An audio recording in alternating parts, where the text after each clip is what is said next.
Hello, hello. Wait, huh? Why isn't my face connecting? Hang on a second, hang on a second. My face doesn't seem to want to connect. What's going on? What's going on, VTube Studio? Wait. Huh. Let's see if that works.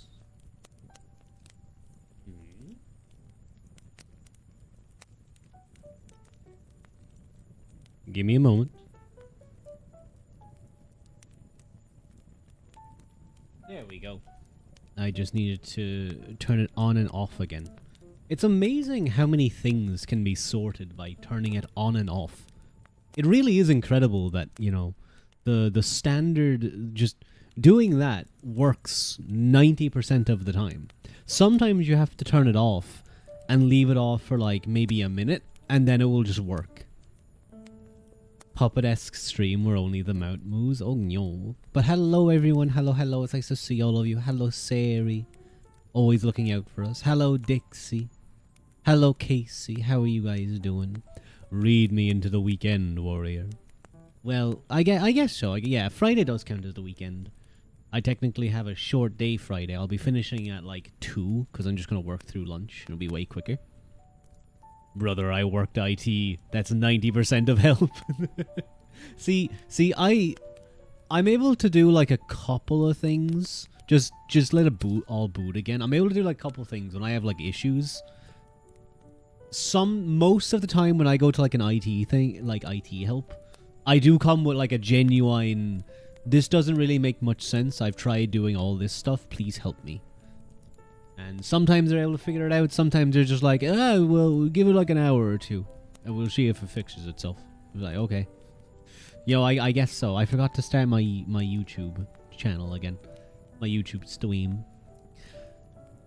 But yeah, it is incredible. I mean, even when I have Wi-Fi issues, that works 9 out of 10 times. Right, PC stuff. Thank you, Ivis, for the head pat. Thank you, thank you. Always appreciated. I'm gonna turn off that. There we go. You know, I keep seeing up in the corner, when I go to start stream, I'm seeing vertical, like set up vertical streaming, and it's been something I've been meaning to do for a while on OBS, and then figure out how to stream to both YouTube and Twitch. Now Twitch has vertical streaming, so I really should take this weekend to just figure out, get that set up, and have it nice and like presented. At least for reading, I think it would be very easy to do a reading vertical stream. I don't think there's much that really needs to, you know, be done there. ASMR is probably okay as well. What else? What else would be good? Runs in with snackies and blanket. Hello, Ravens. Welcome in, welcome in. As I said, see you. How are you? I hope you've been doing well. And hello. Oh, wait, no, I said hi to Casey. Is there no Morrowind this week? Can you turn off the music when you start reading? There may be Morrowind this week. I'll see. I'll see. I was kind of deciding. And I will turn off the music, don't worry. It remind me if I don't. I will, and I do plan actually to start reading a little bit earlier today because there's a good bit more to get through than a normal reading stream, so I want to try and get the book done today. We're on the last stretch, like 25 pages, we'll get there. Even today I was like, do I do the last reading stream? And I was kind of like, yeah, let's do it. And then I was like, will I do Morrowind? Will I do, oh yeah, I have the campfire in the background. I definitely would do, I definitely will do what you called, the fire sound, the fire sound. Yeah. I would like to see more Morrowind today. Well, I'm sure there's a Morrowind streamer somewhere. There's usually like 1 or 2. Okay, hit Control, Shift, and Enter, and go to the Details tab. Look for if program name is there. If it is, select it and hit End Task. Button on the bottom right. Yeah, that one. It'll ask you if you're sure and you gotta say yes. You gotta click yes on the button yes. Because in some situations you don't want to end the task if it's doing stuff. But anyway, if you could just hit yes for me, yeah, no, it's safe, I'm sure. I want to throw myself off a bridge, but I'm just thinking about it. Oh, poor Dixie. I can only imagine dealing with like... I don't know. I'm not like an expert in computers or anything like that. I know some basic things, and I can kind of troubleshoot stuff a lot myself. Unless you try and troubleshoot something, and it's like you need administrator agreement to do this, and then you're like, well, I'm not. This is a work thing, and then you're stuck there. Hugs, it will be okay. I hope. Yeah, I'm sure Dixie. I think you said in the past, so I don't know if you're still doing IT stuff. Thank you for the 3-stream watch streak, Ravens. Like some boomer that earns 3 times your salary being amazed you can drop down numbers in Excel. I remember one time I had was it a pivot table? I think it was like a proper pivot table. Or it was something like that anyway. It was a well formatted table, and I was using, I think it was a pivot table, and then I was using like, what are they called again? Sliders or cutters or something? You know, where you can have basically the filter buttons like on screen for yourself to do stuff. And that was like, they were very impressed with that. Hello, cute, adorable Fluffy. Thank you, Dragon. That's very kind of you.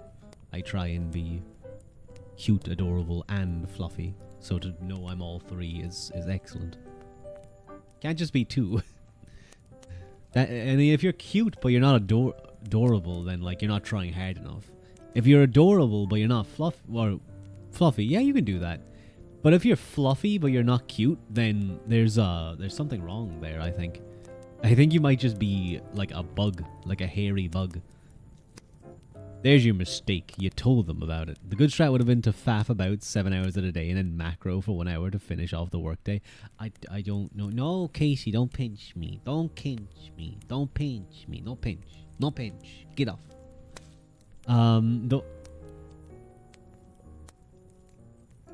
Damn you, Haru. Damn you. Pinch isn't working? It did. It did work, Casey. I don't know. I definitely saw the pinch on the face. Bedtime stories. That's one thing I need to look at. I need to look at like VBA and some other stuff. Good night. Oh, good night, Casey. Did the pinch? I'm pretty sure the pinch worked. I saw the hand. I don't know if maybe you missed it. I'm not too sure. Hopefully it's okay.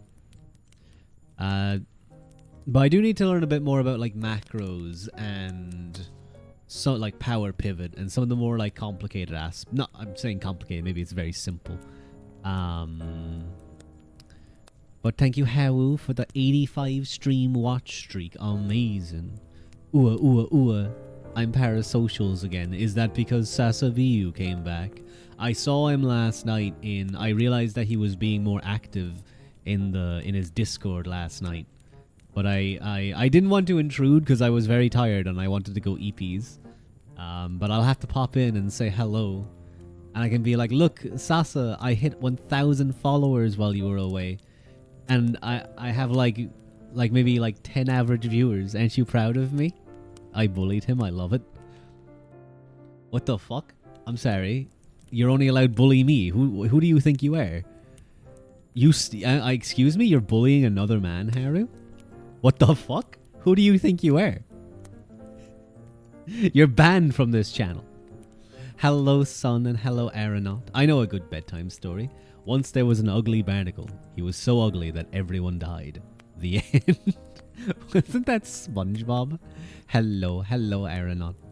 I went from IT support to system admin at a large company, and they pivoted to penetration. I almost said penetration testing.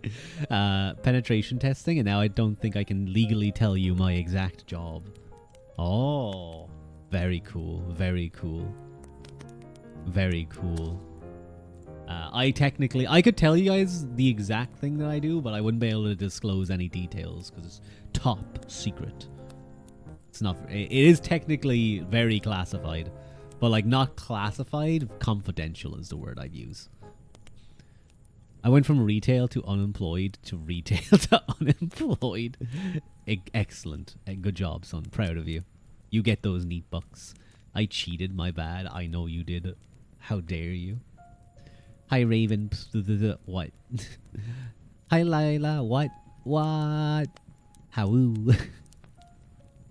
Ruadh could tell us the exact thing he does, but he won't because he hates us. Exactly.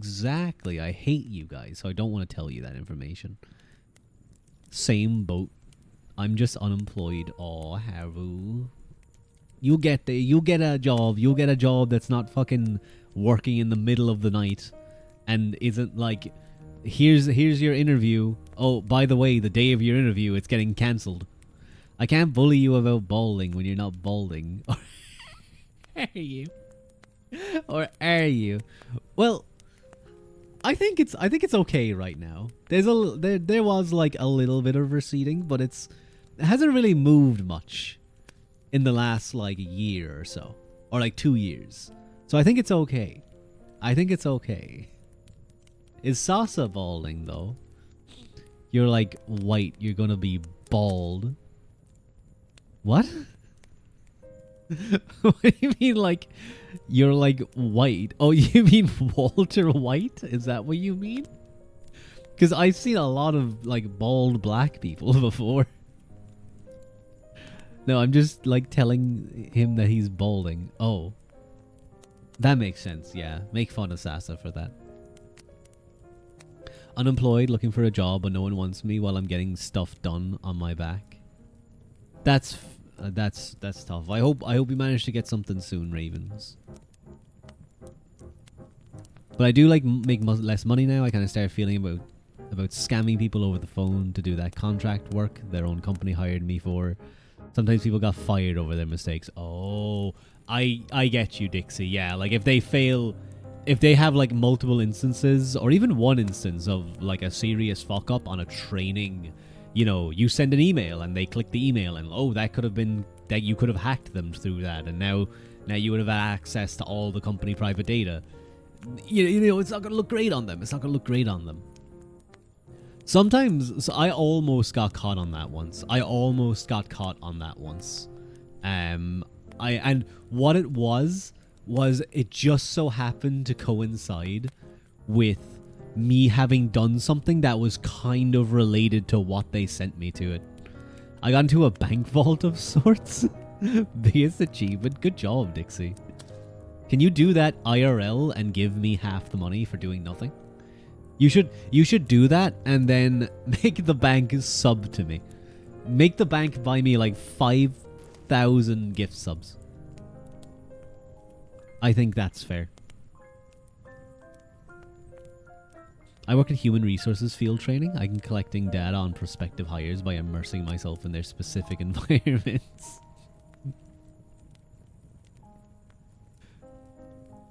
So I gave up.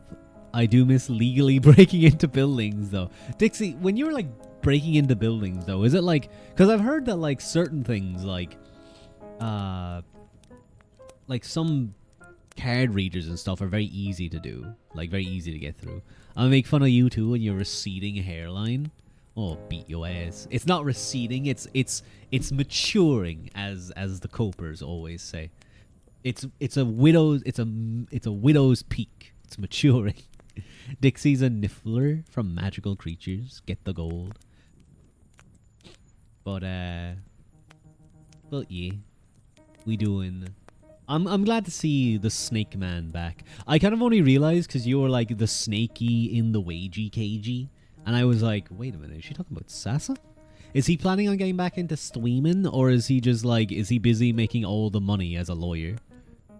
Breaking into a building that they have a 7-digit passcode lock, but the only number they worn out on the keypad is 0.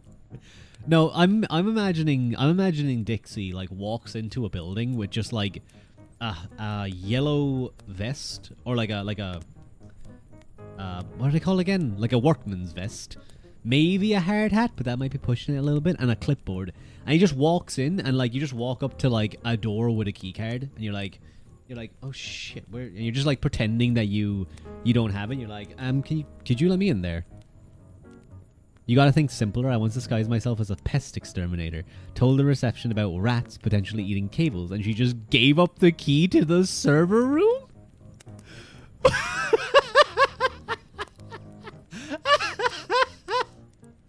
Oh, man. Come on. The first thing you should be doing is checking to see if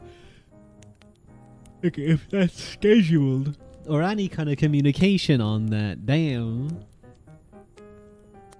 Damn. I am very bad. You know what I'm very bad for? I'm very bad for forgetting. He's busy as fuck. I don't think he's coming back anytime soon. Okay, that's okay.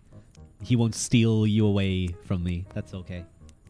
I missed him so much. It's been 2 years. I'm glad he's back in the Discord though. It's nice to see him. I'll have to pop in and say that's okay.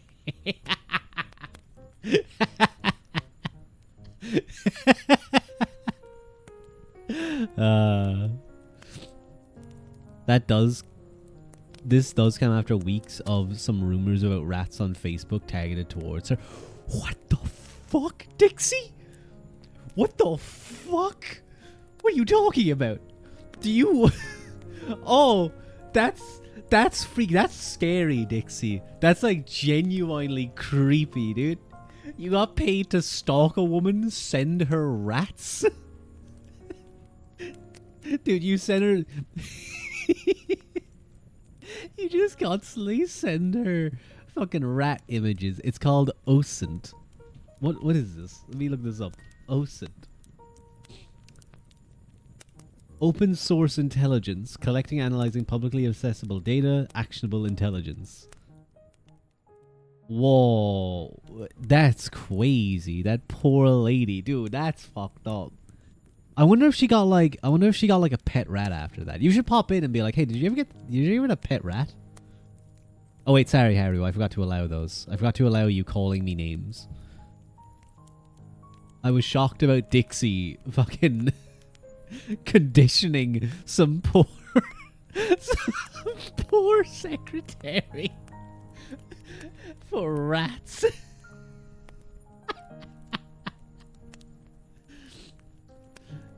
To just accept, and then looking for an entry point. We had a whole office team. That is incredible, Dixie. I'm sorry, I know this is meant to be ASMR, but this is the chatting portion of the stream.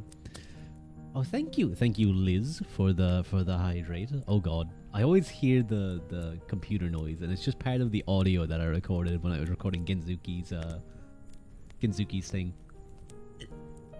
Working to crack the business.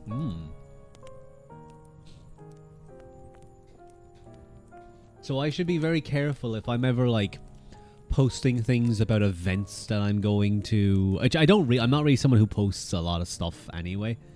But like if I was like posting, I'm going to this convention or I was working with XYZ, you know, you gotta be safe from actual thieves unless you hire people to go 110%. That's so true, actually. Sometimes I think about going into buildings, posing as a plumber, and then filling their pipes with concrete. Son, I think you would get very much arrested for that. How do you target rat rumors? Hello, laughs a lot. At a person on Facebook. I assume. Hello, Sochi. Thank you for the head pat. Thank you. The report writing was 80% of the job and was tedious as hell, though. I imagine. There's probably so much. But it sounds like the other 20% was a lot of fun. Was it kind of like good fun in the office then? That were you guys sitting around a computer being like, dude, I found this really funny rat meme. I'm gonna send it her. I'm gonna send this Warhammer 40k Skaven meme at her. The downside to min-maxing into OPSEC is you end up a low. Oh my god. It was good fun for us, the CEO and the security head. Oh yeah, because they'd all know. The CEO and security head, I guess, would be aware of it happening. Although I think it will... Oh my god. Hello Spriggan. As I see you. The garden is raiding. We're here to plant ourselves in chat. That's a really good raid message. That's way better than mine. Hello zombie chicken. Although... You know, I feel like plants raiding would go very slowly. But let me do a quick shout out. What were you up to today, Spriggan? What were you doing? Everyone, welcome in raiders. My name is Ruadh. Thank you for the head pat cast, Seraph. What were you doing? My name is Ruadh, half human, half Tuatha. Doing a little bit of reading today. Well, we will be in a moment. I'm just doing some chatting first. We're chatting about how Dixie here in chat is used to mentally manipulated a woman. That sounds really bad, but listen, it was his job.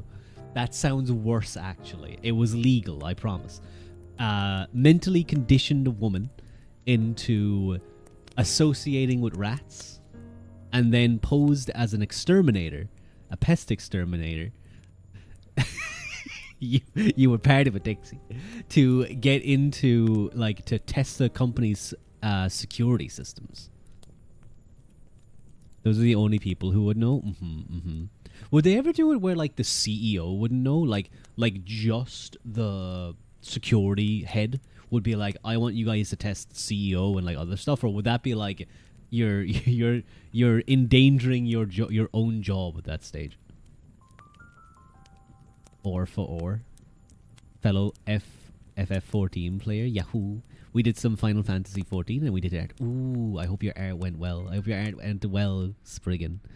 That's crazy. Listen, I may have worded it in the worst way possible, but that is effectively, you were just the infiltration guy. You were Agent 46. You were Agent 46. Can confirm I was the rats. No shot. He does not have the authority to call that. Ah, okay. I see.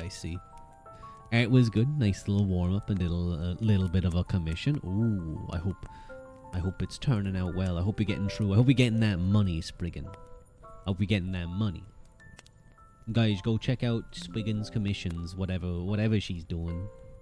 Probably some nice art, no doubt. And also Haru. Go check out Haru Wren in chat. Her commissions too. She did a cute chibi. She did a really cute chibi that I posted on the tweeters.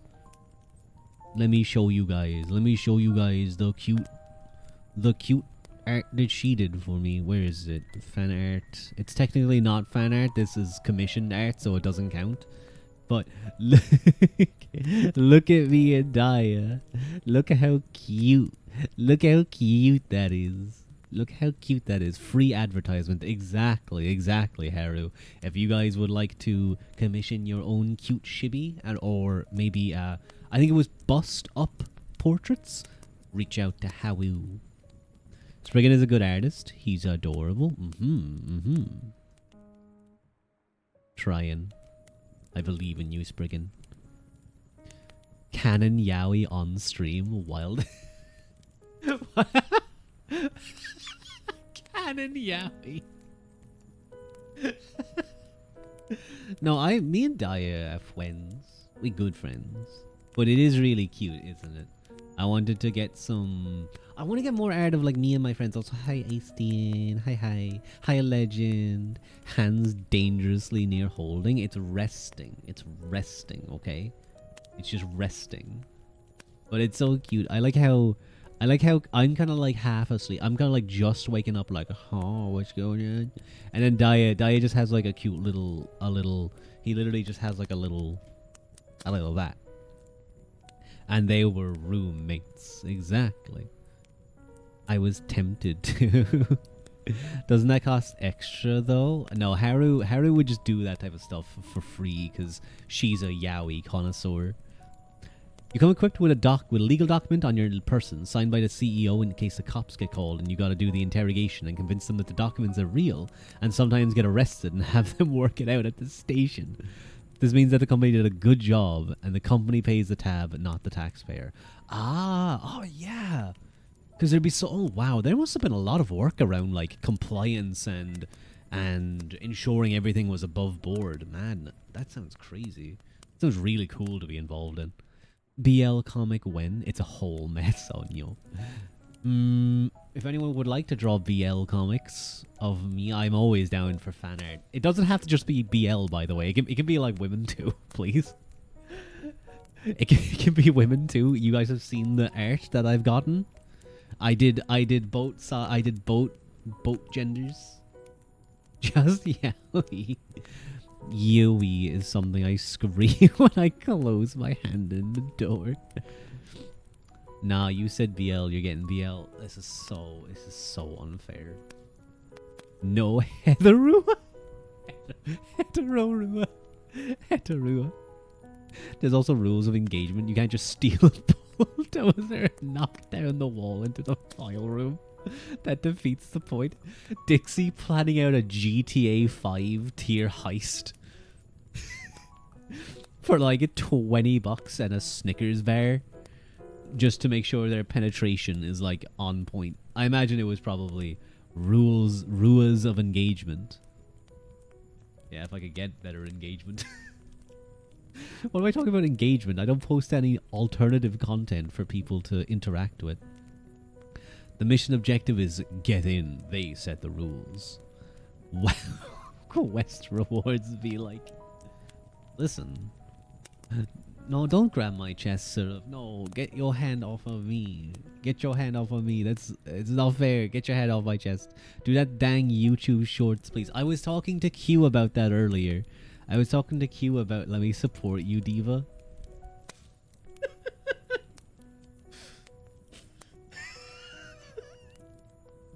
I love that. I love that phrase. I love that. I love that. That like very explicit flirt comment. I love that. But I have been looking at shorts. I at least asked Q about it. I'm gonna ask Daya. I might ask. I think I asked Schlimbo about it before, so I'm definitely going to see if he can help as well. And the issue with me and shorts is that I just don't know where to start them and end them. And it takes a lot of time to go through your videos. You have to like download them, and like it takes up so much space. But I probably should get into it like properly, because it would be, you know, very, very good for my channel if I was regularly posting shorts. Because, like, I don't know, I feel like we do have some very fun moments on chat. When we're just chatting. Post you in shorts. Post me in shorts. Yeah, that's what I should get, like a only shorts outfit. That's what I should get. Boxer short posting. No boxer. He's not on about actual shorts. No, I'm on about like YouTube shorts and like TikTok. But I don't want to that's the only thing. I don't want to download TikTok. Do the Chinese still own that? Does like a Chinese I don't want like the Chinese government having access to my like phone. That's like I never downloaded it. Celtic accurate underwear short. Just do something.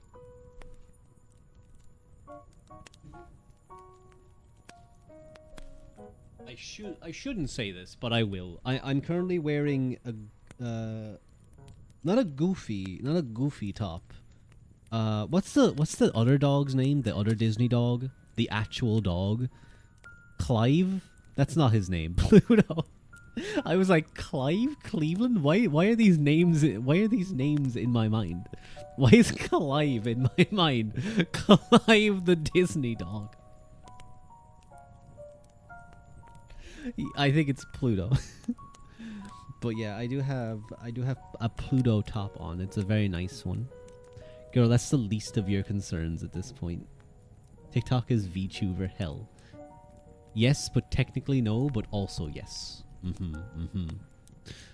I don't have TikTok because the US thingy can track you through the app, apparently. Yeah, that's what I'm also... Like, why they take an interest in me, I don't know, but I feel like they just do it just to fuck with me. Also, the guy's Singaporean. Which guys are Singaporean? Just Nerf's VTuber posts? I didn't know about that. Although I have heard some people actually say that like the CEO Oh, the CEO of TikTok. I see, I see. Hello, Spikle. Sometimes I slap the soles of my feet just to feel the love from a boy I deserve. I mean, hi, typo. How to delete this message? What up? Nice to see you, Spikle. I hope someday you get a cute boy such as yourself to be able to slap your heels or your soles without you needing to do it yourself. I hope you find that boy. But it's nice to see you. How are you doing? Is that a little I love when emotes have like that blush in the little fingies. When they have the little fingy pokes. Those are always very cute. Spikle, don't stare at that one. That's a very normal desire. Sometimes I slack myself to feel the love of the imaginary man. The worst part was I had two images in my mind. A spank slap and a slap across the face. I was going to be like, Haru, why do you want an abuser? What the fuck? But I mean, you can also do that in a sexual sense, I suppose. Yeah, that can also work. It doesn't necessarily have to be abuse. It's like we just get we just get a view into Haru's mind portal, and it's like a guy in a wife beater. He's like a little bit fat. He's just drinking all the time. He's like the worst of the worst. He's like the quintessential. How do I repost the Twitch message? Ew, no.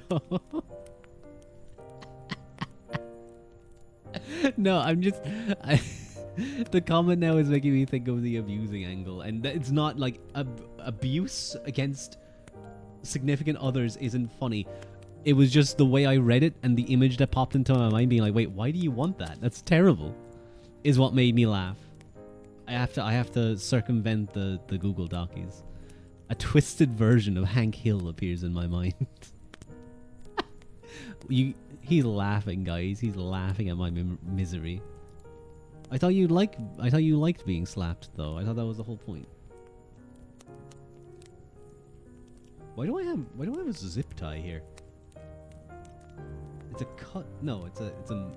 Oh wait, I know why I had a zip tie, because I was tying up the cables of my PC.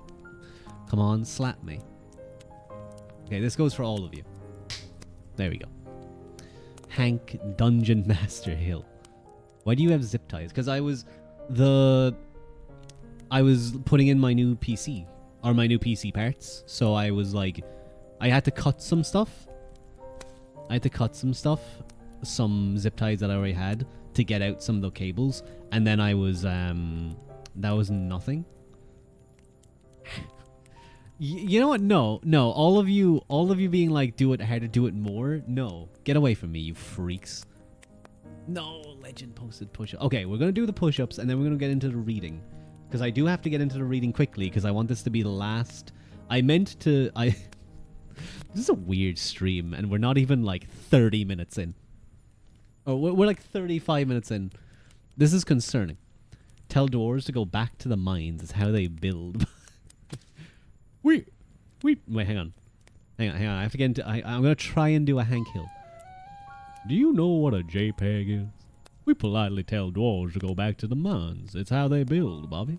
Oh my god, Sarah, thank you so much for the gift sub to Haru. That's so kind of you. Thank you. Thank you so much. I opened the gates of chat's weirdness.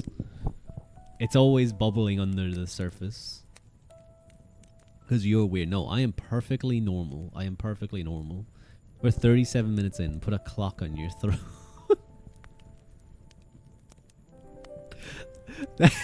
That's a fucking biting comment, Legend. Oh my god. That is a biting ass comment. I can make you shart and shiggle. I see. I'm the most normal person here. Maybe. Anyway, I'm going to do push-ups real quick. I was at the gym already today doing back and biceps, so hopefully my chest is decent. Oh, let me check some... Oh, no, it's all good. Let me just do something real quick. Hang on 2 seconds.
Oh my god.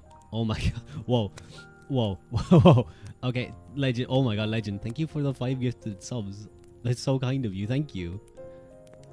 Very cool. Thank you. Congrats to Lunar Star. Congrats to Zubikaka, The Davis, Ninetails Fox, and Lucio Lumen. OVT.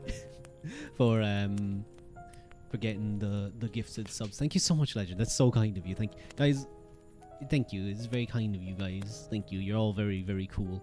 I'm not pissing everywhere. Shut the fuck up. We get top tier tuck-ins. Okay. Let me quickly do the push-ups to get those out of the way. 1, 2, 3, 4, 5, 6, 7, 8, 9, 10, 11, 12, 13, 14, 15, 16, 17, 18, 19, 20, 21, 22, 23, 24, 25, 26, 27, 28, 29, 30. Okay, there we go. Onyo. I almost knocked something. We good though. We good. We all good. But thank you again, legend, for the subs. Very based. Someone give leg a smooch. Do give leg a smooch. The legend was really a foot. You ever think about kissing a cute I hate the word gilf. Her dentures. The cream that makes it stick to her gums. Michael, that's a fucked up thing you just wrote. That's a very fucked up thing you just wrote. You love his... my model just... It's cause my microphone activates the mouth tracking. So that's what does it. If there's any sound around, it will just like... It just opens. You need 1,000 push-ups. No. That isn't even halfway there. No. You're like Pip asking me faster. I was doing them quick enough. I wonder how much your therapist just get his ass, Dixie. Wait, that's kind of cool. I'm not like those guys that can do like push-ups for hours. Thank you, Sarah, for the hydrate.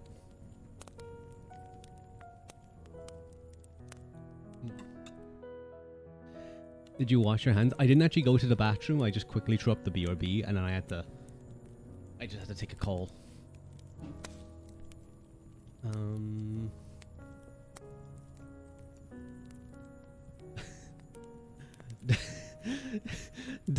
So I just saw a tweet from Daya, or a message from Daya, a DM saying I'm going to try Indian food, and there's now a tweet saying I tried Indian food for the first time. Let me see what he says. Oh, he didn't. He posted an image of SpongeBob apparently going up to heaven. So I hope he's doing okay. Pissing everywhere like a dang dog. I don't piss everywhere. I'm very clean. I'm very accurate. Except sometimes when you get those like split streams, like when it goes like 2, 3, maybe even... Sometimes you're very unlucky and you get the 5-way split and it's like, oh damn. Should put you on a leash. How dare you? Doesn't wash his hands. Who's we? I feel like this is projection from you, Harry. You definitely don't wash your hands. I don't wash your legs in the shower or whatever. Who's we? Okay. I apologize for shutting this off. Excuse me. But I do have to get into the actual reading section of this. Of this stream. I'm a very hygienic person. Sure. Because otherwise... Choke on a book. Thank you. Ooh, let's see what the hype chest was. And oh my god, it's a fish. Okay, whoever like got this, post it in chat. Endler love. It's a fish with a heart. Look at that fish. Aw, cute. Very cute. Very good emote. Sometimes the Twitch hype emotes are terrible, and then other times they're like so good. Very, very good. They're like emotes that you never use, and then they're like, oh, you gotta use the fish. Anyway, enough. You're so easily amused. What the fuck? Don't be mean to, don't bully me. Don't say... You got this? What's that? Oh, that's kind of cute. Where's the... Oh my god, yeah, it's one. You just gotta get lucky, Haru. Where's the other half? Who knows? I'm not easily amused. I'm perfectly normally amused. I told my browser to highlight dang because a lot of people know me as Dixie, but a few know me as dang. Is that what it's saying? That I'm lonely forever? What becomes of the broken hearted who had love that's now departed? I know I've got to find some kind of peace of mind. I've been searching everywhere, trying to find someone to care. Anyway. This is the only community on God Green Earth to use minced oats and refuse to say damn. Huh? I'm shaving me leg. Well, you should do a karaoke stream. Maybe sometime. Diva kind of ate that. If I don't have a song, if I don't have like the actual music next to me, and I can just sing in my natural range, and I can just pick what the key is, then it kind of goes okay. Dang, you're old, Dixie. Does that highlight? Anyway. I'm going to start reading. You guys can just be silly. When last we left off, though, it was looking at Ireland and its neighbours after Clontarf. And it was kind of looking a little bit about Wales, as well as kind of how it was being perceived abroad. Can you sing Let It Go again so I have something to clip? Hi, Pip, is nice to see you and yo. You, Ireland? I know you just gave a gift sub, Seraph, but I'm going to /ban forever and send a hitman to stab him in the chest like 5 times. And maybe once in the thigh. Yes. There we go. Should be coming to your house in about next 4 to 5 business days. A rat. Leave my he, his, himbo chest alone. Thank you very much. Goddamn, I'm trying not to get distracted. I'm so easily fucking distracted. I'm not easily amused. I'm easily distracted. I'm blocking the chat now. I can't see you guys. Get your fucking hand off me, legend. Diarmid certainly had a record in this kind of patronage.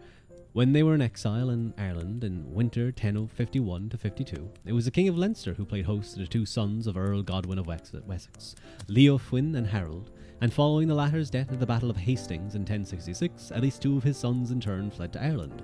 Diarmid again provided a fleet in 1068, which they used in an unsuccessful assault on Bristol, and the harrying of Devon and Somerset, and in a repeated attempt to recover ground in the West Country in 1069. Which met with such resistance that all of Harold's sons could do to make it back in one piece to Leinster, never to be heard of again. If this is kind of ASMR, can we do requests? It is ASMR, but it's not like request ASMR. I'm sorry, Pip, because I'm trying to get through the actual book itself, because I want this to be the last one. 69. But what if I want kisses? Or keys? I will do a normal ASMR stream this week, I think. I've been wanting to do one for a while. I'm gonna go lurk and die rendering call me when, I don't know, something I'm interested in. Thank you for letting me know that you have no interest in the reading. 2 ear scratches, I love you. Sure thing. Can I get double? What? What do you mean? Do your best though, Haru. Do your best. Get that commission money, hopefully.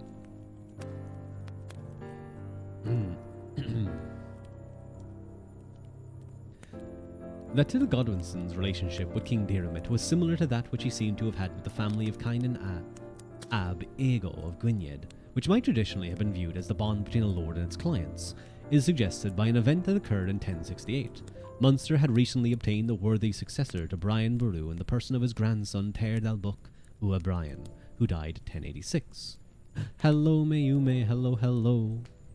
But he is a hot voice. Nice. No, see, as long as he's not someone you can bully, then it's okay.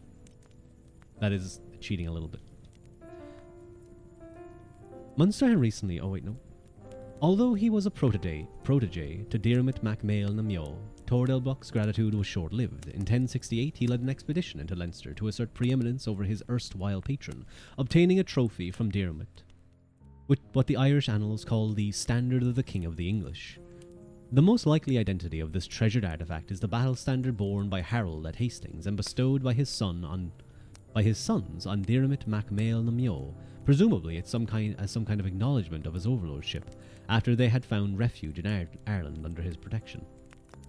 It was most likely direct dominance of the Hiberno-Scandinavian settlement at Wexford that first manoeuvred Diarmid mac Mael na Meo's long-ailing dynasty into a position of prominence and power throughout the southeastern quadrant of Ireland.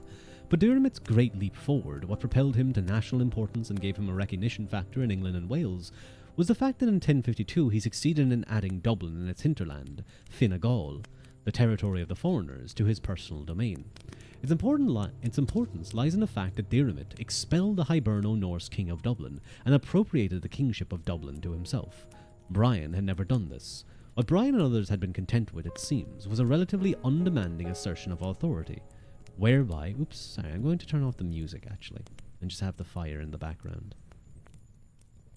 Of authority, whereby Dublin's rulers merely submitted and handed over hostages and booty, but remained on or soon reappeared as king.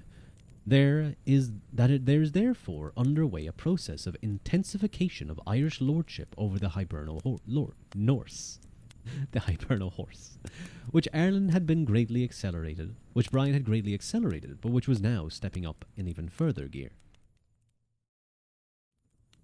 Double the kisses for the whole chat, we'll see. It's not commission, I'm sorry. I bully his mod, who also has a nice voice. A nice voice. He also has a nice voice. What if I started talking like this all the time? What if I put on like a Dublin accent? Would you guys still come to my streams? I'm starting to sound like Katie Taylor. My voice would just have to be higher and scratchier to sound like Katie. Unsubbing, unblocking, or blocking, reporting. I'll cheat on you again. a kilogram of steel or a kilogram of feathers. That's right, a kilogram of steel, because steel is heavier than feathers. Anyway, after several consequences flowed from Diarmid's actions. First, to all intents and purposes in 1052, Dublin was transformed from a Viking beachhead on Leinster soil into the capital of that province. Secondly, boosted by its acquisition, Diarmid mac Mael na Meo and his South Leinster dynasty of Uachensleig were able, after 3 centuries in the wilderness, to displace their North Leinster counterparts, the Ua Dunlain, as overkings of all Leinster. Thirdly, in the light of the precedent it set, as we shall see, he then proceeded to bestow Dublin on his favoured son Muirchad, who ruled from Dublin under his father's remote direction.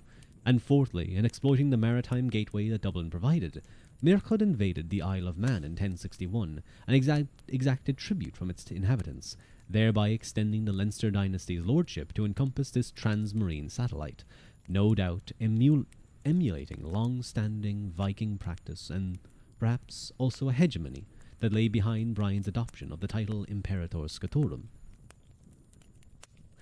Muirchad died as King of the Foreigners in 1070, and when his father followed him to the grave 2 years later, the annalists recognised him as King of Dublin and of Inish Gaul, the Gaelic term for the Hebrides and Man. Apparently control of Dublin provided the key with the potential to unlock access to specific overseas territories. It was control of Dublin after 1052 that provided Diarmid mac Mael na Meo with access to the resources to take the war to his rival provincial kings beyond Leinster's borders and stake a claim to being king of all Ireland. Like Brian, he was not of Unail stock, but since Brian had exposed the irrelevance of such a prerequisite, Diarmid was now to take full advantage of this new opportunity, equal opportunities era. By the time of his death in 1072, he had become the most successful Irish king since Brian. He was the king of Leinster and the Hiberno Norse bases at Wexford and Dublin, and having obtained submissions from neighbouring Osraig and Munster, was ruler of Leath Moga, the southern half of Ireland.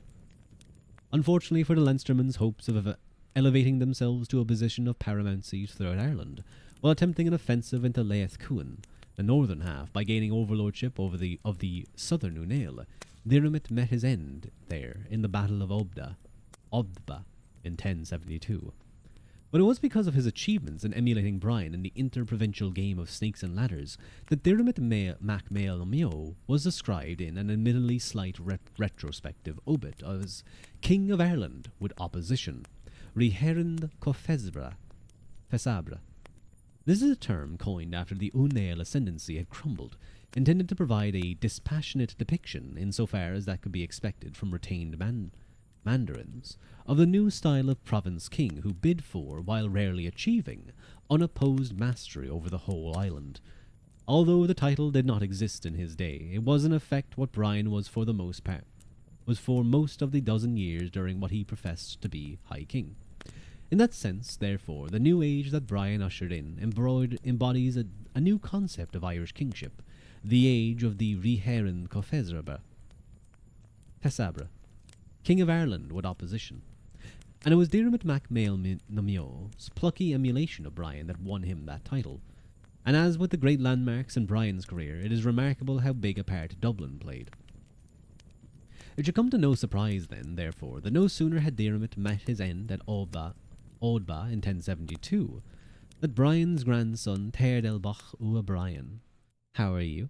I'm doing well, Pip. I'm doing pretty good. I have a fan next to me. It's keeping me nice and cool. I think that might have been directed towards Sochi, so maybe I shouldn't have answered that. But I'm doing okay. I'm doing okay, Pip.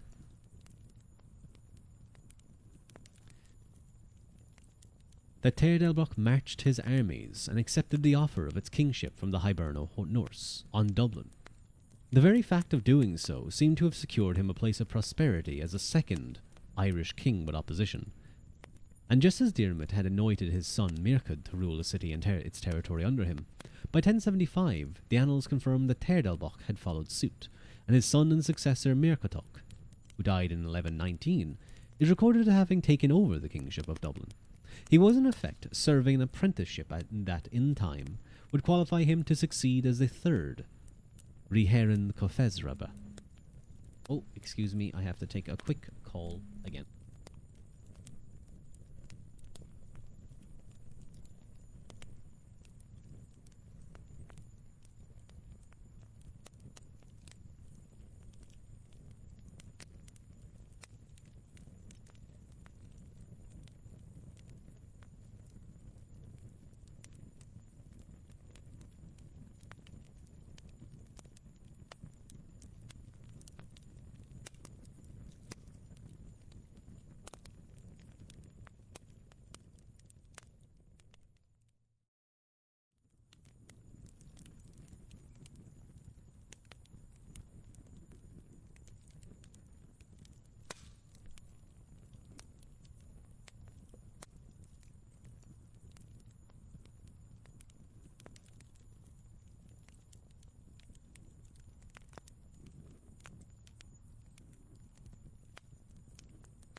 Did you facepoke me, Pip? How dare you? How dare you, Pip? Oh, legend. I guess it's kind of warm by the fire. I guess that's okay. I was just about to eat. Oh, I'm sorry, Ravens. Did I wake you up? I'm sorry. I'm sorry. I'm roasting my mellow right now over the fire. Ooh, I hope you're mellow. I hope are you having s'mores, Dixie? What is the what is that emote? Turn up. I called him again, my bad. Oh no. Stop interrupting my stream. I want s'mores. Share, please. Do share. Do make sure you share, Dixie. Especially with me. Especially with me.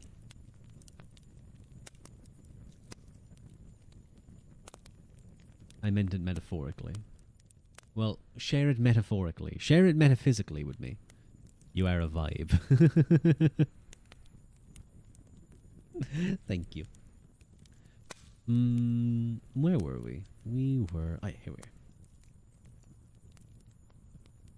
While Mercatuk Ua Brian, Brian's great-grandson and therefore from the first generation to bear the name Ua Brian, or O'Brien as the name became, as a surname, ruled and probably resided in Dublin, there seems to be little doubt that Teirdelbach appointed another son, Diarmid, to govern the Viking-founded town of Waterford, that he himself had one of his royal residences at Limerick, the third of the great urban achievements of the Vikings in Ireland. It was Brian who began this, after he subsumed Limerick into his domain early on in his reign, and therefore he was undoubtedly the first Irish king to appreciate fully the advantages of urbanization. And at the last quarter of the 11th century began, there must have seemed every reason to suppose that Brian's grandsons and great-grandsons would prove successful in his object of obtaining durable rule over Ireland.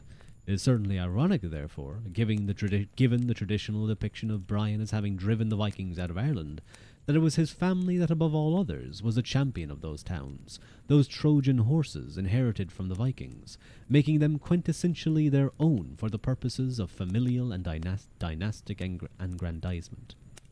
I'm going to eat listening to stream. Have a good sleep, ravens. As we have seen, at the height of the Viking Age, the sleeping pan if you need it, onyo. More than 4 hours. I hope so too. I hope it's at least like 6 or 7.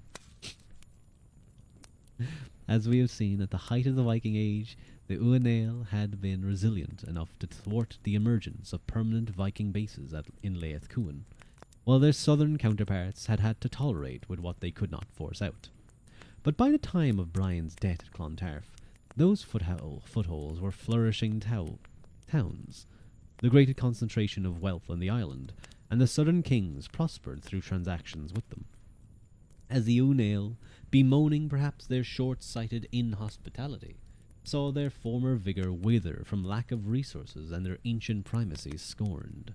Brian died. Damn, bro, I know. Sag, very sag. I do love this point, though, that because the northern half of Ireland was more successful in dealing with the Vikings, they never set up bases that could become important towns, and they weren't able to then take control of those towns to have control over the flow of goods and all that, and also especially using those towns and bases as military projection, while the South did struggle more, did allow them to set up better enclaves, and were then able to force that later. Rip Brian, the only name I can remember. That's fair. Just don't hit it hard enough to cause memory loss. A little bit of memory loss never hurt anybody. As with Diarmid MacMail Namio before them, the domestic elevation of the Ua Brian consequent on their command of the town seems to have conferred an immediate international profile. It was to the court of Brian's grandson Teirdelbach, the annals tell us, that a delegation of Jews repaired in 1079, presumably seeking leave to establish themselves there, although they were rapidly sent away. With the profile came responsibilities.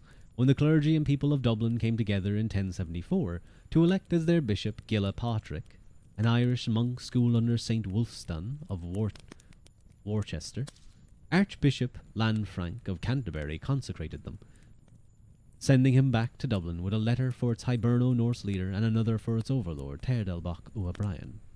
It is a letter of praise for this peace-loving and just ruler, as Gilpatrick had described him to Lanfranc, but also an exhortation to Teirdelbach to convene his assembly of clerics for the purposes of prohibiting, by edict, the many abuses of Ireland of which Lanfranc had heard reports, primarily in the area of marriage customs. Now, I think that could be an interesting note. Because that one might... That's the bibliography. How do I find where the specific... It's the index. That's not notes. Oh wait, references from 5 to 5.1, and it's 45. Oh, never mind. It was just a reference. I hate when books put in like note symbols, like the little 1 and 2s, and then it's just a reference to an article or something or another book, and spell it without summoning anything.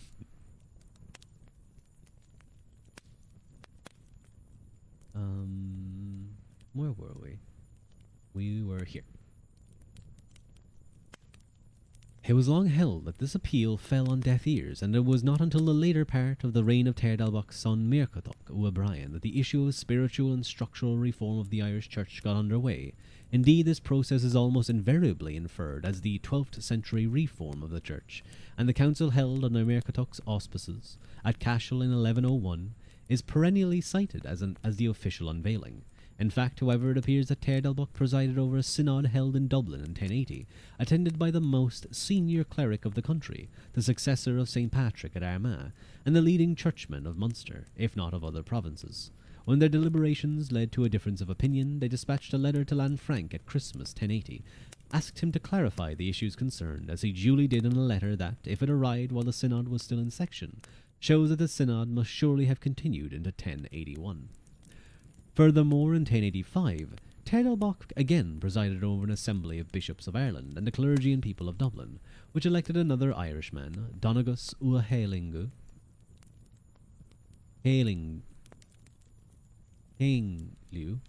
a monk under Lanfranc at Canterbury, to replace the late Gilla Patrick, and he too was consecrated by the English primate.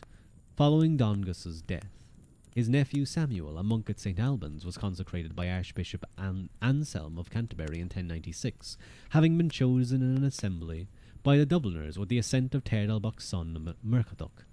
And later that year, another Hiberno Norse town, Waterford, got its first bishop when Muircheartacht and his brother Diarmid presided over an assembly of senior clerics and laymen, who chose Mael Iesu Ua Hanam Mira, an Irish monk trained at Winchester, and sent him too for formal consecration at the hands of the Archbishop of Canterbury. Only when Limerick, the third great Viking-built town and now the O'Brien's capital, got a bishop in the person of the celebrated Gilla, was the Canterbury link broken. He was elected sometime after the Great Council of Cashel in 1101, and before approximately 1107, when the first of his surviving letters was written. Thus it would appear that for the last quarter of the 11th century, the O'Brien made no objection to the involvement of Canterbury in the Irish Church, over which Lanfranc is particularly vigorous in asserting a primacy that had no historical precedent. On the face of it, appears odd that a dynasty seeking sovereign authority throughout all Ireland, in matters secular, would allow and indeed promote the ecclesiastical encroachment of Canterbury. Perhaps this was tolerated while relations with William the Conqueror, who died in 1087, and his son, William Rufus, who died in 1100, were on an even keel, and the political crisis at the outset of Henry I's reign, in which we shall see, Muircheartacht O'Brien was implicated, upset the balance and made recourse to Canterbury unworkable. Pop-Tart. Hello, it's Rosalina. Hello, as I see you. I was going to read it as Itzro Alina. But hello, Rosalina. Hi, Pop-Tart. Pop goes the tart. I think I had a Pop-Tart before, and I think it was decent. I think it wasn't bad. Thank you for the head pat. That's very kind of you. Thank you. Pop-Tart. I'm hungry now. Oh no. Where were we? Or perhaps the absence of a resident Archbishop of Canterbury during Anselm's exile from April 1103 to August 1106 explains the particular circumstances that denied Gilla of Limerick the possibility of a Canterbury consecration. and it may well have occasioned second thoughts about the advisability of reliance on an external superior. You can't eat because my back is getting big. Your back is getting big? Well, you know, some people like that. Some people like that. But do watch your health. Do watch your health. I'm 128 kilograms? 128 kilograms. Damn. That's crazy, Haru. 128 kilograms? You were big. I won't finish that sentence. I'm not that heavy. Excuse. That's like, dude, 128 kilograms is like 200 and... I'm going to say 240? No, let me think. 225. 270, I would say. I think. 2 pounds. 280. It's 282. Damn. Pound me? Goodness me. 128 pounds. What's that? What is that? I'm finding that out in thingy. 128 pounds to kg. 58 kg. I understand now, kind of. Can you bench me? I can bench you. I can bench you. At my absolute strongest, I would have been able to shoulder press you. I had done 70 kg overhead presses a couple of times. Yeah, no, I had gotten two... I think the best I did was 70 kg for 3 reps, and maybe... I think I got a 72.5 once, but it would have been a very ugly...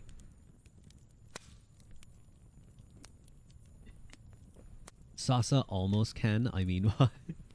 Bench or shoulder press? I'm on a calorie deficit. Do your best, Haru. Track your calories. Bench. Well, my bench. I had a pretty strong bench for a while. But again, after I got the injury, and it wasn't even necessarily the injury. And my strongest was just before I got into boxing for a while, and then I had to pull back from the gym a little bit because it was just too much on my body. Then I got the injury, and then that really dropped my weight. But like, I could... At my strongest, I could do like 105, 107.5 kg for like 1 or 2. And I was getting like 4 reps, 5 reps with 100 kg. Now I think I'm around like 80, 85. Bench me, thanks, I love you. Sure, I'll like bench you and like throw you up and backwards so you just like fall. I don't track nothing I eat by vibe. 1 scuba rice and a half a scuba dish.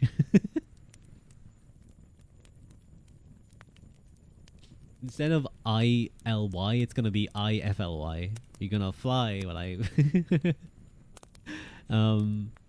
But do your best. Obviously, you kind of know, you guys would know your own body, but what I would always say for people who are looking to lose weight is track very diligently. Like, you don't have to track to the exact calorie, but do your best to track at a rough estimate diligently for at least a month and work out, because then that will give you a baseline understanding of like how much actually is this.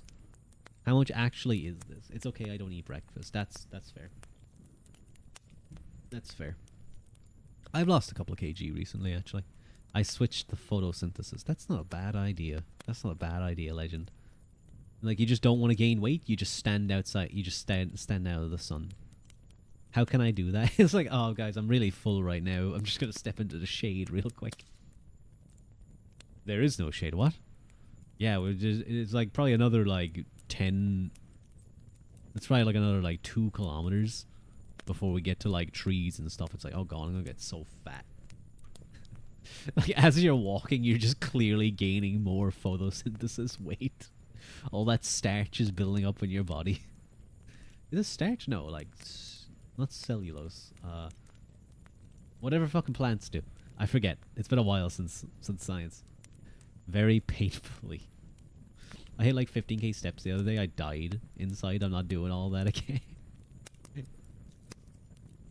I've been running a lot more. I've been doing a lot of fairly consistently, like doing at least, not every day, but like at least 4 days a week, getting like, you know, a nice 5k, 6k run over you. Sure. End it all. I am trying to push it up and trying to go a little bit quicker. I've been more consistent than I've been in a long time, so I'm happy with that. I listen to like military cadence running music, so it's a lot of like left, left, left, right, left, but not that slow. It's more like I've been binging this girl grooming dogs. Oh, I think I know the videos. They're very cute, but it's more like I want a big dog. Big dogs are big. I love big dogs. I do love big dogs. They're very cute. But it's faster. A Malamute. Ooh. It's like, what's a good one? What's a good one?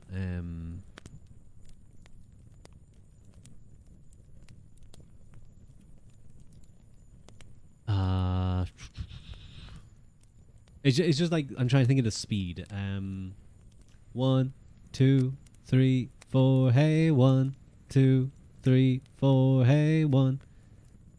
Rock, rock, rock, steady. It's kind of just that beat, but like the 1, 2, 3 on every number, you're landing on your left foot. So it's like 1, 2, 3, 4, 1, 2, 3, 4, like that kind of thing. Rock steady. Rock steady is a great one. Fired up is another one that I love. There's another one, raccoon skin and alligator hide, that I just gets me through like a good 10. Rock steady. Man knows how to dance. Yeah, I'm not the worst dancer. I'm not the worst dancer. I can have fun. I don't think we're finishing the book today though. I have my doubts. Can you swing 'em hips, boy? I can. Kind of. Like I'm not like an amazing dancer.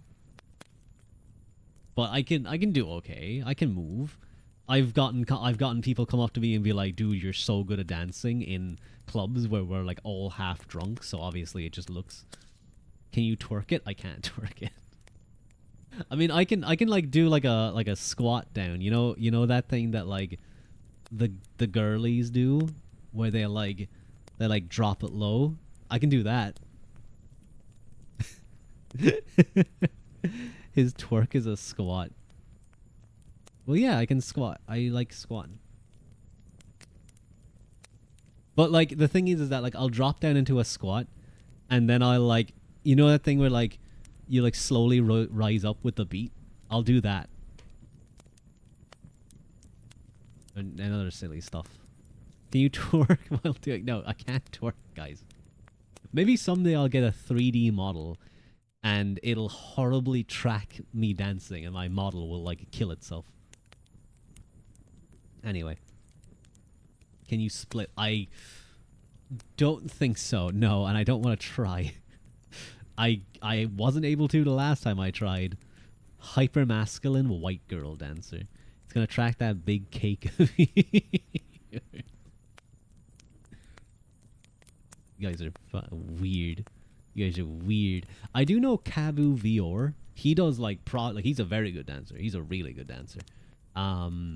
He like has a really good high quality setup for that type of tracking. I assume it probably costs a lot, but maybe I should ask him about that, about like getting a model done in VR chat and then having all the tracking and stuff, like what he would suggest. I haven't seen Kabu in a while. I have to check out if he's doing okay. You're weirder? No. I'm glue. No, fuck. I fucked up the joke. I fucked up the saying. I was gonna say, yeah, I'm rubber, you're glue. And instead I just said, I'm glue.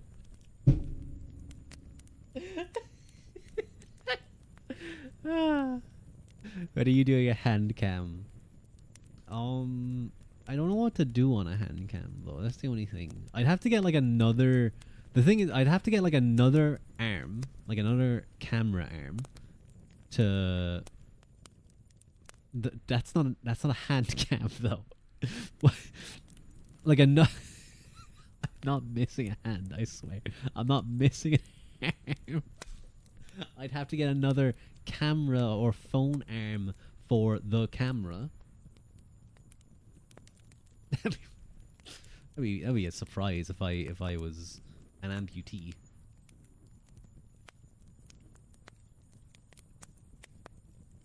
I don't even have a joke beyond that. I don't really know what the joke is there. I was gonna say something about like, oh, I'd be a shoe-in for like a diversity hire into like Niji Sanji or Hollow Stairs, but it's not really. That was like, I couldn't really word it great. Solving a Rubik's Cube with 3 hands. I want to see you suffer. I just, the issue is that like I don't have too much space. I'd have enough to do something. I'd like to do something. Like, I'm not just like showing my hands.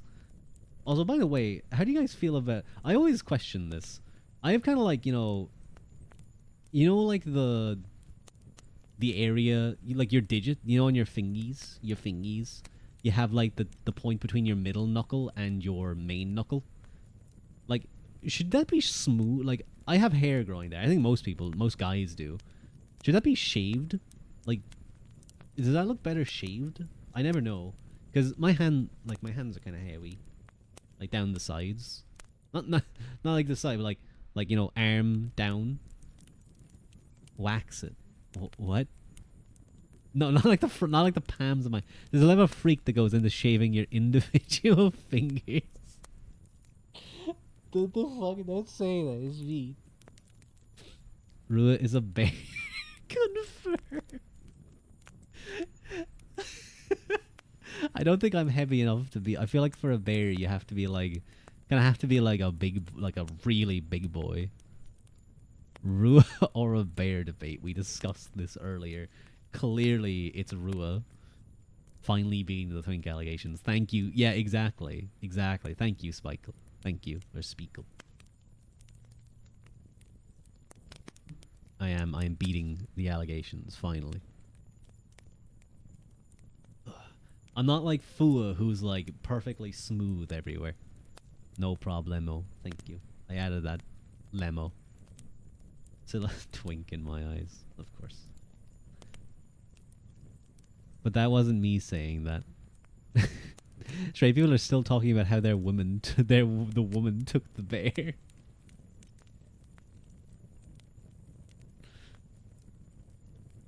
You know what? I'll answer it.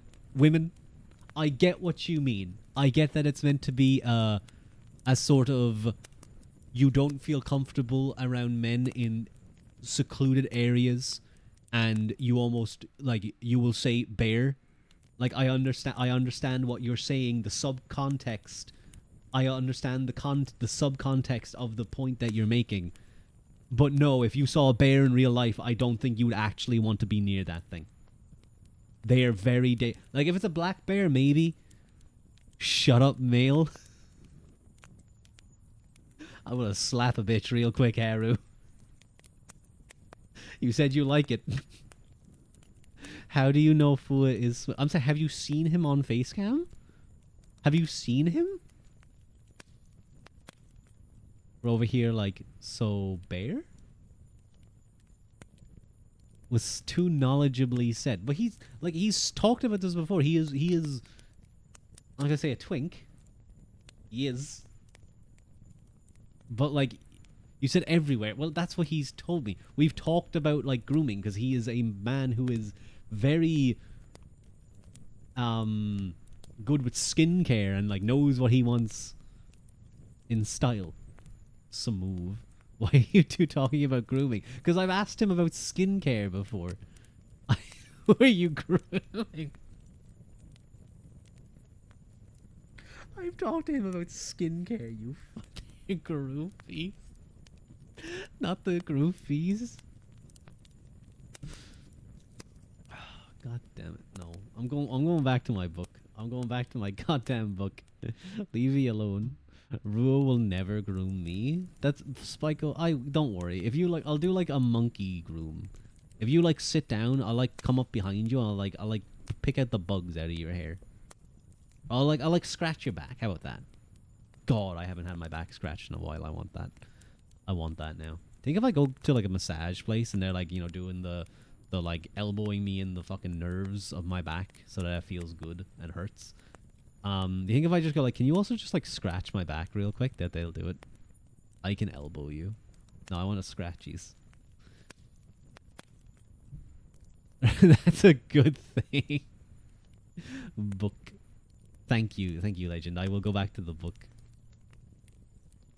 I'm sorry. Do you not like scratchies? What the fuck? I'm sorry. Everyone here would enjoy a head pat and a scratch down their back with like nice, not too sharp nails.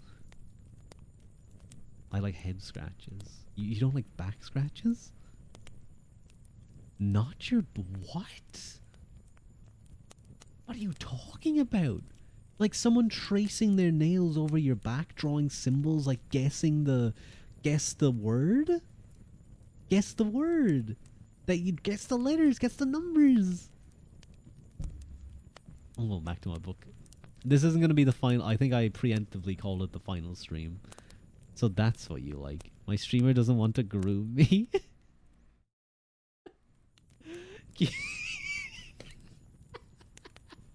No, bold, Spikel. This is a level of intimacy no streamer ever deserves to experience. What the fuck? That's mean.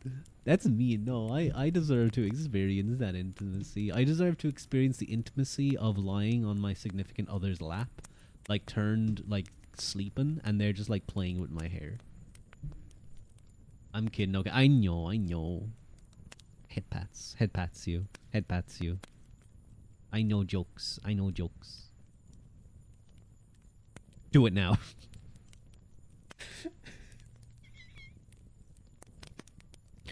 Okay.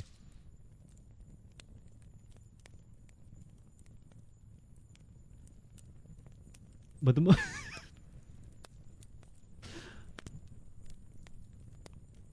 I'm not counting from 10. So fun. No, I'm blocking chat right now. I can't see you guys. The most likely explanation is that O'Brien had stomached Canterbury's pretensions only for so long as it suited them. In other words, while Ireland's de facto ecclesiastical capital, Armagh, lay within the compass of the former High Kings de Unail. However, if a solution could be found whereby an acknowledgement of Armagh's primacy carried no political implications, did not smack of deference to the Unail, then Canterbury could be put aside, and that solution presented itself in 1101. The site of the council in 1101 was Cashel, the ancient capital of Munster, and the highlight of the gathering was Mircatoc's bestowal of the Rock of Cashel in perpetuity on the Irish Church. 2 years later, he visited Armagh in person, and laid an offering of gold on the altar, as his great-grandfather Brian had done almost exactly a century earlier in 1005. Here was the ground being laid for Mircatoc's solution, as was formally enacted at the Council of Raeth Bressall in 1111. This part established a territorial Dacian structure that has survived in large part ever since. There would be 2 ecclesiastical provinces, later increased to 4, that of Cashel for the southern half and Armagh for the north, with the latter having the primacy, and possibly taking advantage of the vacancy of Canterbury following Anselm's death in 1109. Canterbury's claims to superior status or to any other jurisdiction over the affairs of the Irish Church would be repudiated.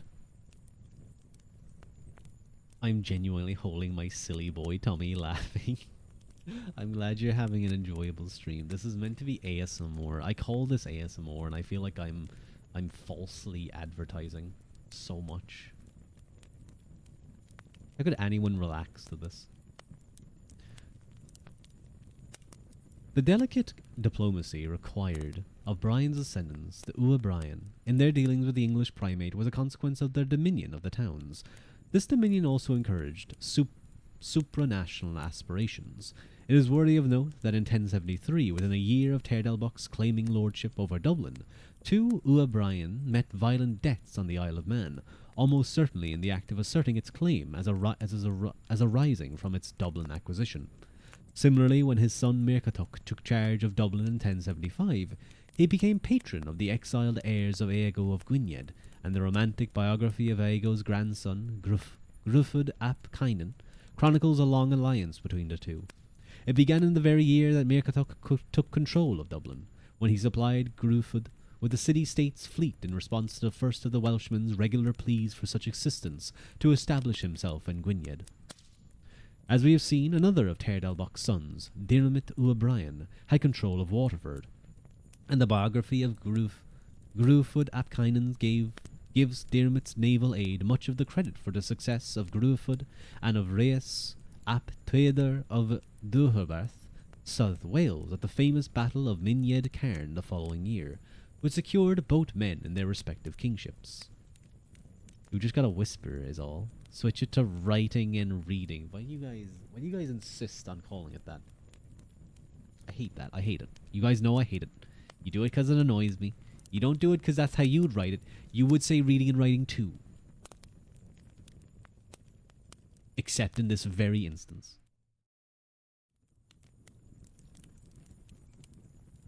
Because Twitch calls it that. Man, fuck Twitch. Writing and reading is the category. I know it is, and it's wrong.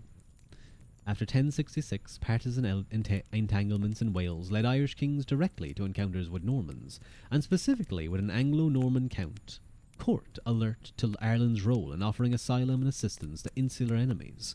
William the Conqueror's expedition to St. David's in 1081 may be viewed in such a context, as may perhaps a mysterious eulogy in the Peterborough Anglo-Saxon Chronicle that maintains that had the Conqueror lived but yet another couple of years beyond 1087, he would have won Ireland by astuteness without the use of weapons. The observation may be baseless, but it is just conceivable that there is something to it. In the autumn of 85, William, alerted to the imminent invasion of England by Nuthar IV of Denmark in alliance with the Count of Flanders, returned from Normandy to England, and it was amid this crisis that the Domesday Book was commissioned. Although the invasion was postponed in 85, it was expected the following year, and it may be partly against this background that William the Conqueror exacted the Oath of Salisbury from his tenants-in-chief and their major tenants on the 1st of August 1086. We do not know whether William was aware at that point of the assassination of Nuthar in Odense in 10 July, or of the death of Teirdelbach O'Brien 4 days later at his palace at Caen Corrid, but no doubt good news travels fast. Be that as it may, William was forced to cross the English Channel soon afterwards to counter raids by Philip I of France, and was himself dead within the year. If, therefore, we are to give any credence to the Peterborough's chronicler's curious remark about the Conqueror in Ireland, perhaps he is echoing some rumour of Norman aspirations to fill the vacancy of Ireland's high kingship following Teirdelbach's death.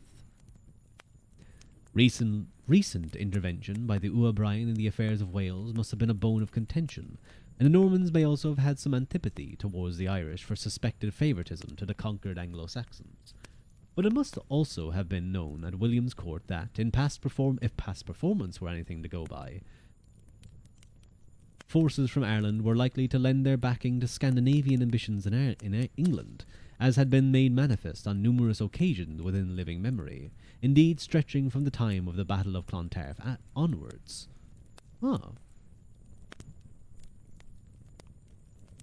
There is some evidence in the years after Clontarf of King Nuthar's influence, if not power, in towns such as Dublin, and perhaps even Sitrick Silkenberg's espousal of the Anglo-Danish regime. In 1058, the Dublin fleet had augmented forces drawn from Orkney and the Hebrides in support of the Western expedition. Bro keeps flogged again, it's distracting me. I think it's because I'm turned slightly away from my camera, so it's having trouble picking things up. I'll turn more towards the camera. And also I'm like looking down too. At the book. I'm not a frog.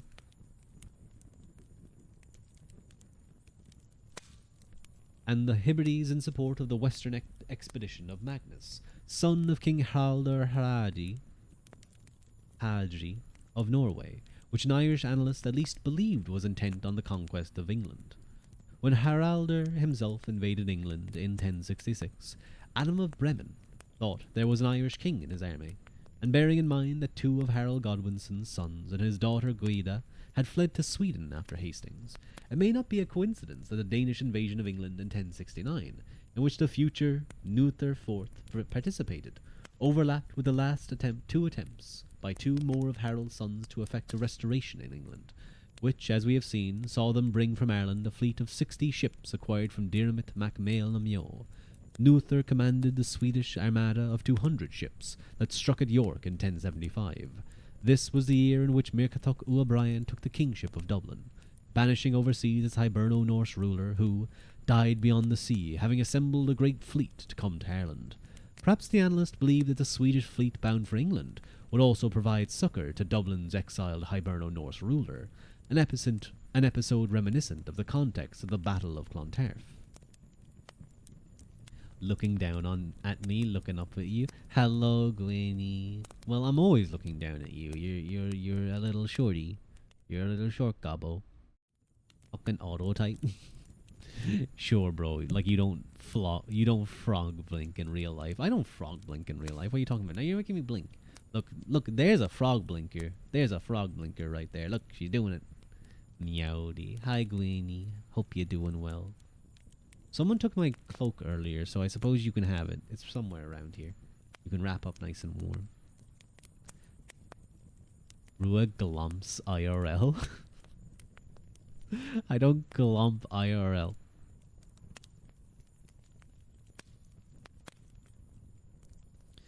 Where were we?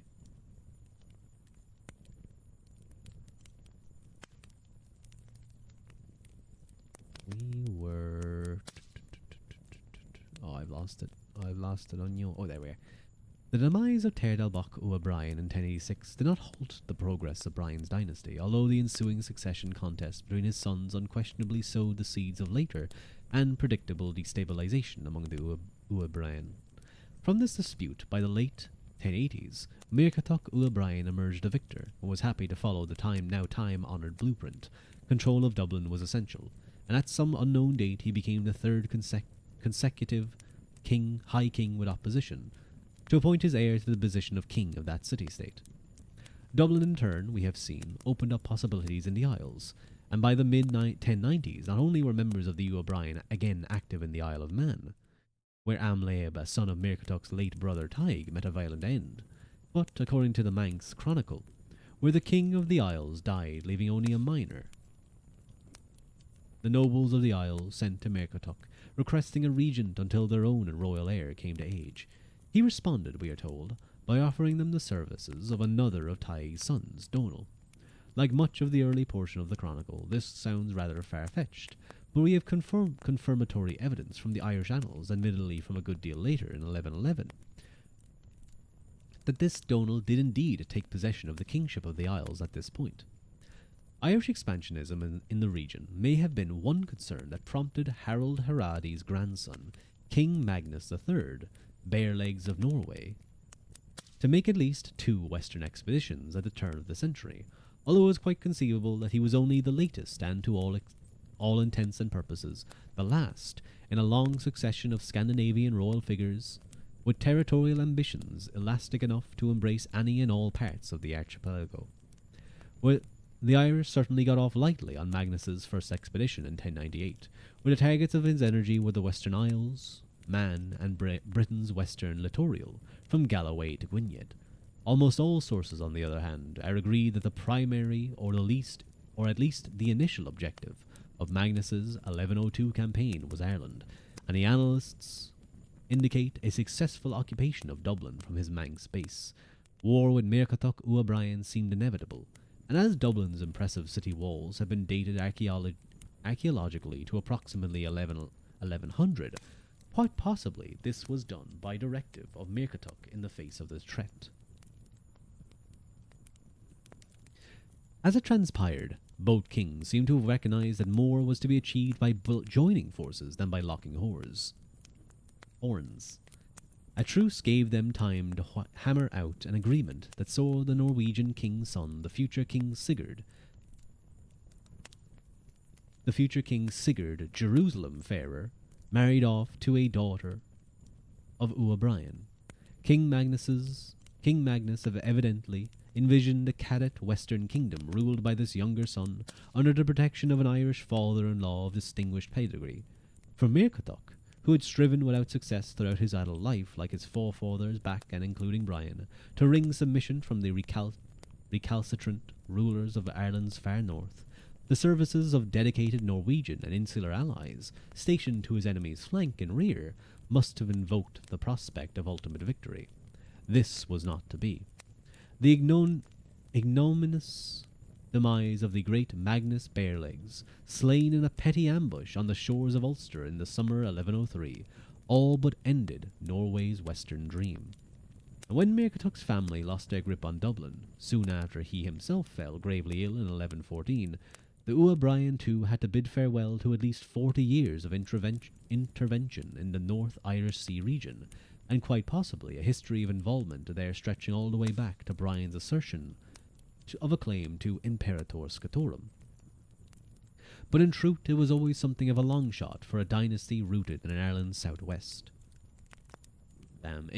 There's so many what ifs in Irish history. Like, if that king hadn't died and they had continued to assist the O'Brien family, who he was now married into with the direct lineage, in harrying the north, and Teardalbach or Mercatoc was able to basically take dominion over that region through his, the son, the married son could go up there and rule that region, let's say, and they were able to basically combine into ruling the island.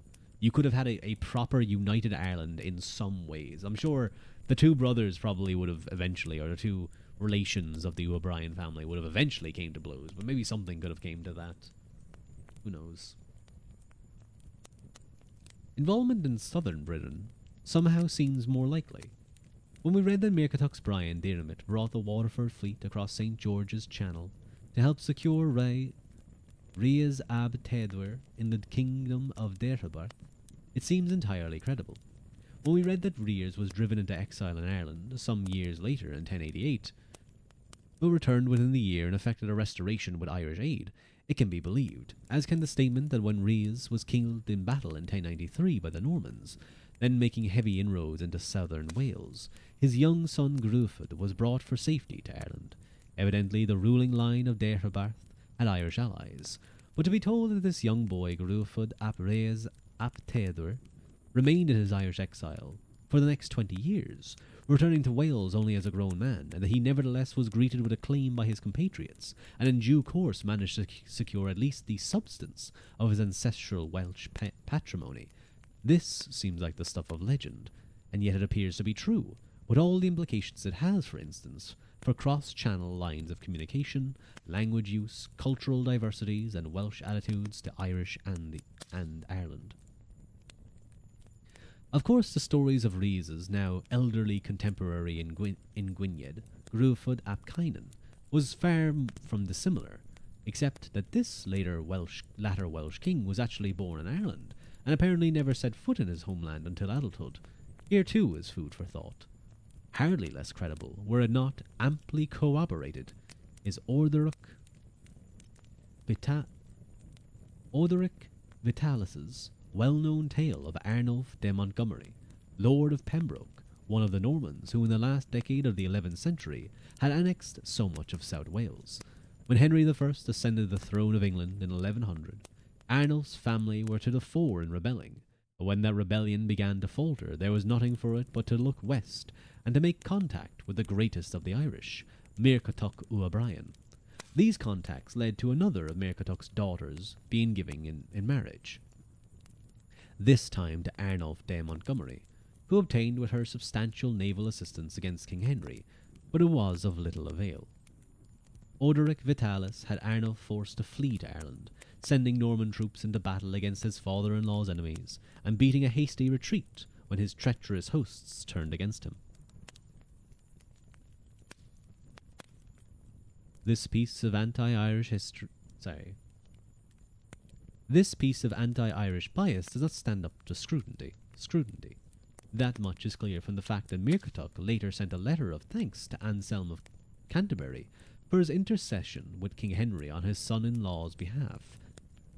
So obviously it's saying that the claim is that the Irish betrayed, the O'Brien betrayed Montgomery, but seems not to have been the case. The chronicler William of Malmesbury may be closer to the mark when he says that it was only when Henry I instituted a trade embargo between England and Ireland, that a rapid cooling occurred in Brian's ardour for intrigue. For of what value, he asked, would Ireland be if deprived of the merchandise of England? Whatever the precise course of events, and whatever the driving force behind it all, the Montgomery Alliance in 1102 allows us a sneak glimpse at what was, by any reckoning of the world, a world of strange associations and remarkable possibilities. Precisely 100 years link the events of 1102 with those that saw an upstart Irish dynast named Brian Boru, called the Bluff of the Straw Kings, who had postured unchallenged since time immemorial, and grasped the high kingship for himself. The Uanale had depended for their ascendancy on the force of tradition and the persuasiveness of their propaganda. Brian and his successors fought their way up, and fought to stay up, and for a year, and for a century after the Battle of Clontarf, all but one of Ireland's would-be kings were men of Brian's blood, his son, his grandson, and his great-grandson. But a century in power can make even an upstart forget. In time he may feel the impulse to convince others, as he convinced himself, of his right to rule. And so it was that Coga Gaelar Galav made its appearance, propaganda commissioned to persuade the world of Dalkeish's royal birthright, by reason of their assumed role in saving the Gael from the Viking Gaul. He really be eyeing that throne. I wanna eye the throne too. There's like a rock that you can sit that like is meant to announce if you're meant to be the next High King of Ireland. I want to go sit on it, and they will shout out, and I'll be the next High King. I'll be the next RB. Was the Coga written in celebration of the greatness of Brian and his kin, or was it a product of desperation, written at a time when the memory of the glory days of Brian's reign was beginning to fade, perhaps intended to remind its audience that Dalkeish supremacy deserved a second chance? It is difficult to know, but whatever the case, it was probably already too late. Brian's great-grandson, Mercatuk, rubbed shoulders, and his daughter has shared a marriage bed with a new type of Gaul, a Norman. When, later, in the 12th century, these new foreigners decided to take a gamble and follow in the Viking footsteps to Ireland, they faced an every man for himself polity. It had been different in the Viking Age, when concerted Irish opposition to the invader was not an uncommon phenomenon, and it was Brian Boru who created this new polity.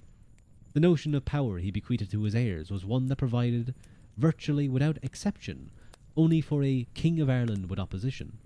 In other words, when Brian proved that potentially anyone could reign, it meant that there was a built-in incentive to oppose the incumbent, in hopes of taking his place one day. For the same reason that Brian tried and failed to get national backing for his march on Dublin in 1014, this is because too many had too much to gain from his very demise.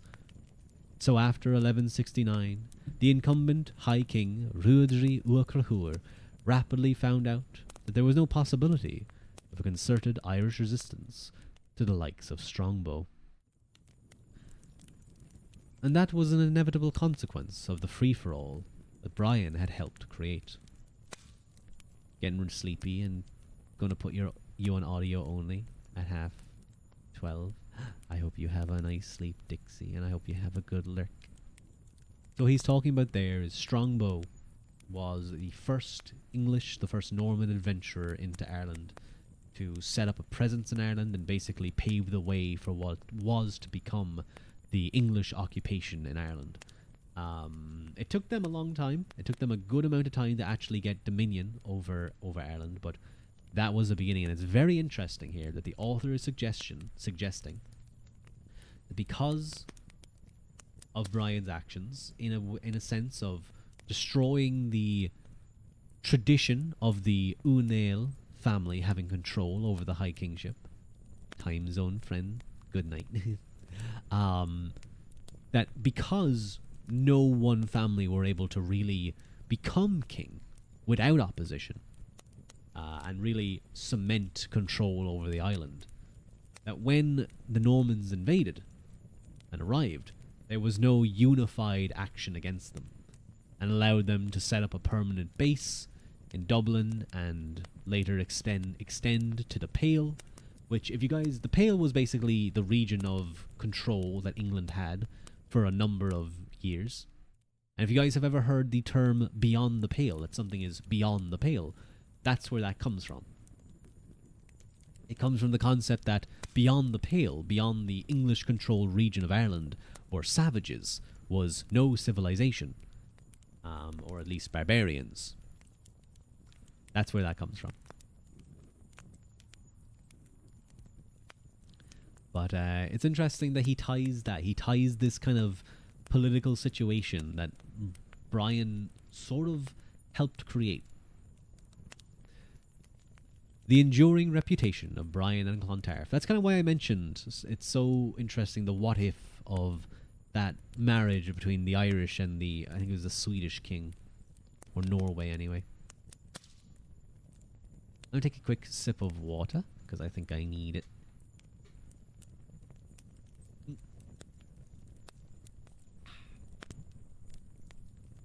I did slurp. I did a little bit of a slurping. Oh, how many pages do we have actually? Well, we might actually get there. We might finish. We have another 15. I did not gluck guac. The enduring reputation of Brian and Clontarf. Oh, maybe not. Yeah, it's only 10 minutes to 12. Do I leave this for the last? Is this the this is the last section. This is the last section of the book. I feel like I wouldn't. Oh no, sorry. It's only half 11. I thought it was 10 minutes. I thought it said 52. Never mind. We good. We can get a lot done if I read. The enduring reputation of Brian and Clontarf. Brian Boru was not the first High King of Ireland to fall in battle. He was not even the first High King to meet his death at the hands of the Norse opponents. Clontarf may perhaps have been the bloodiest battle that Ireland had ever seen. We simply have no way of knowing, and it is possible that more kings and aristocrats were killed there than in any other previous encounter, although some previous battles could give it a run for its money. Only a decade earlier, for example, the long-forgotten Battle of Craib Tulcha in Ulster left behind nearly as many dead Irish royalty.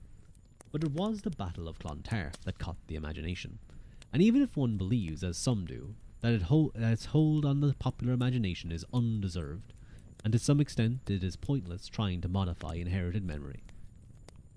For it took hold early. Ooh, that's a big if. Somehow I'm a big delay. Didn't even go through. It's that bad. Oh no. Oh no. Ooh. I don't know why I blocked it, but I like linguistics a lot. Like how the name Floyd is just a mispronunciation of the name Lloyd. It's since a very rare letter called voiceless alveolar lateral fricative. The double L is pronounced lightning bolt. What's that symbol? Hang on. It looks kind of squiggly, so it looked like there was like a little lightning bolt, but I see. Which is produced by placing your tongue in the standard L position and blowing air out the sides of your mouth, creating a hissing or whispered little sound. Floyd. Lloyd. Floyd. People outside Wales couldn't say Lloyd like the Welsh. Oh, I see. Lloyd equals water. I hope someone gets this reference, but I doubt it. I don't. Lightning. It's lightning. Lightning. Yeah, I do think I probably know the sound you're saying, because I like listening to Welsh being spoken. You hear a lot of like type of noises. You don't get anything, my boy, but it's okay. I'm sorry. I'm glad it's sorted now, lasts a lot. Contemporaneous analysts were more loquacious on the subject of Brian's victory and death at Clontarf than their predecessors had been about the great events they observed, and they portray Clontarf in terms consistent with the later popular tradition. It was an immensely bloody battle, much larger than usual. Brian's principal opponents were the Hiberno-Norse allied to Leinster, and it was notable in particular for the great numbers of overseas Norse forces present, and for the huge losses they incurred in the fighting and drowning. And Brian won, even though he died. Chroniclers in Wales and southwestern France were similarly certain that something significant had occurred, and Mariana Scotus, an Irish historian in exile in Germany, for whom Clontarf was no doubt a dramatic childhood memory, may have been the first to home in on the Good Friday connection. Brian, the venerable king, not engaged in worldly combat, but spending the day of battle at prayer, and losing his life as he prepared his soul for Easter. Wait, you're telling us that Brian is no longer with us? You're telling me that Brian is no longer with us? I'm hearing this for the first time. The first time. All I can say, he was a great king. He was a great Irish king. He was a great king, and you can't say more than that. And then Trump walks away and gets onto the plane and salutes the soldier and leaves. Anyway, I don't have a great Trump impression. Hang on, let me try. No, I won't. I'll continue reading. Sorry, that. I don't know if that was. I assume that's what you were referencing, Legend, but that was a reference to when I think it was the judge. What was her name? Ginsburg, something like that. I'm sorry, I don't know. It's been a while. She died, and Trump walks. He's going towards a plane, and he's walking towards a load of cameras, and there's loads of them.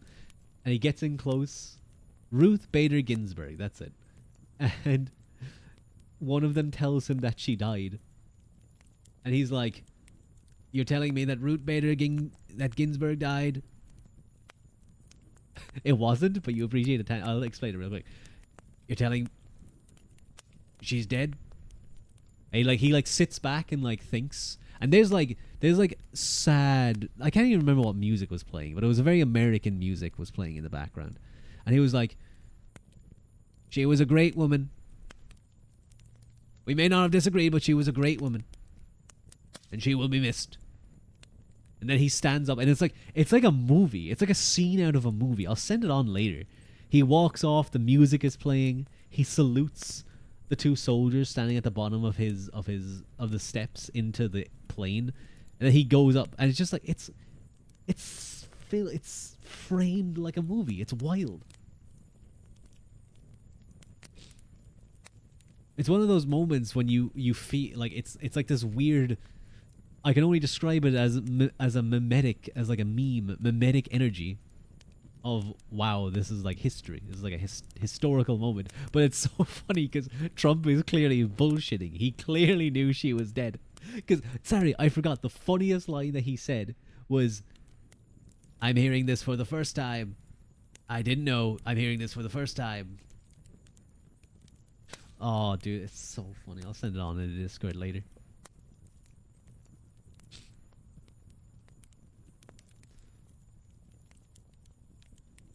Where are we? Wait, there we are.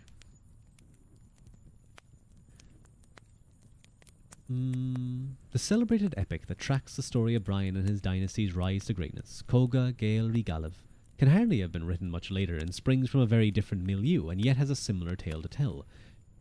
An elderly king, given over to prayer, losing his life at the hands of Broder in the hour of victory over a largely Norse force, assisted by Leinstermen, who had been spurred into rebellion by Brian's chauvinistic former wife, Gormlaith, who reminded her brother Maelmorda, king of Leinster, of his dynasty's own past renown. Implicitly, for the Coga's author, 2 centuries of Irish opposition to Viking invasion, spearheaded by Brian's dynasty, reached a climax at Clontarf.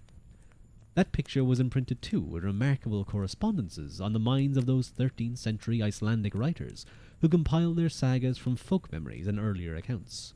Those who did battle with Brian came from the Norse world, seeking a kingdom for themselves in Ireland, egged on by Gormlaith, but now only a scorned ex-wife with a hellish fury for vengeance. Brian did not fight because it was Good Friday, but his forces, having put their enemies to flight, met his death at the hands of Broder, a heathen apostate who felled a good and kind Christian king. These are the survivals from the many writings generated by Brian's death at the Battle of Clontarf. I must believe that they were reflective of prevailing opinion, and that being so, it is easy to see how that process of magnification continued thereafter, how grey areas became blacker and whiter, how complications were ironed out and an increasingly one-dimensional narrative took place, how the contrast between good and evil, right and wrong, Christian and heathen, native and foreign, was accentuated over time. In such a process, Brian's very humanity was in danger of losing out, being replaced by the image of a saint or a superhero or a saviour. This is the Brian of the bardic poets. Of the many literary allusions to him in Gaelic verse, no single piece captures Brian the saint, the superhero and saviour better than the spirited poem that begins Einar Dwit Avrian Vanda, to you alone, Brian of Ireland, attributed within 2 centuries of Brian's death by the celebrated Neardoch Albánach O'Dalig,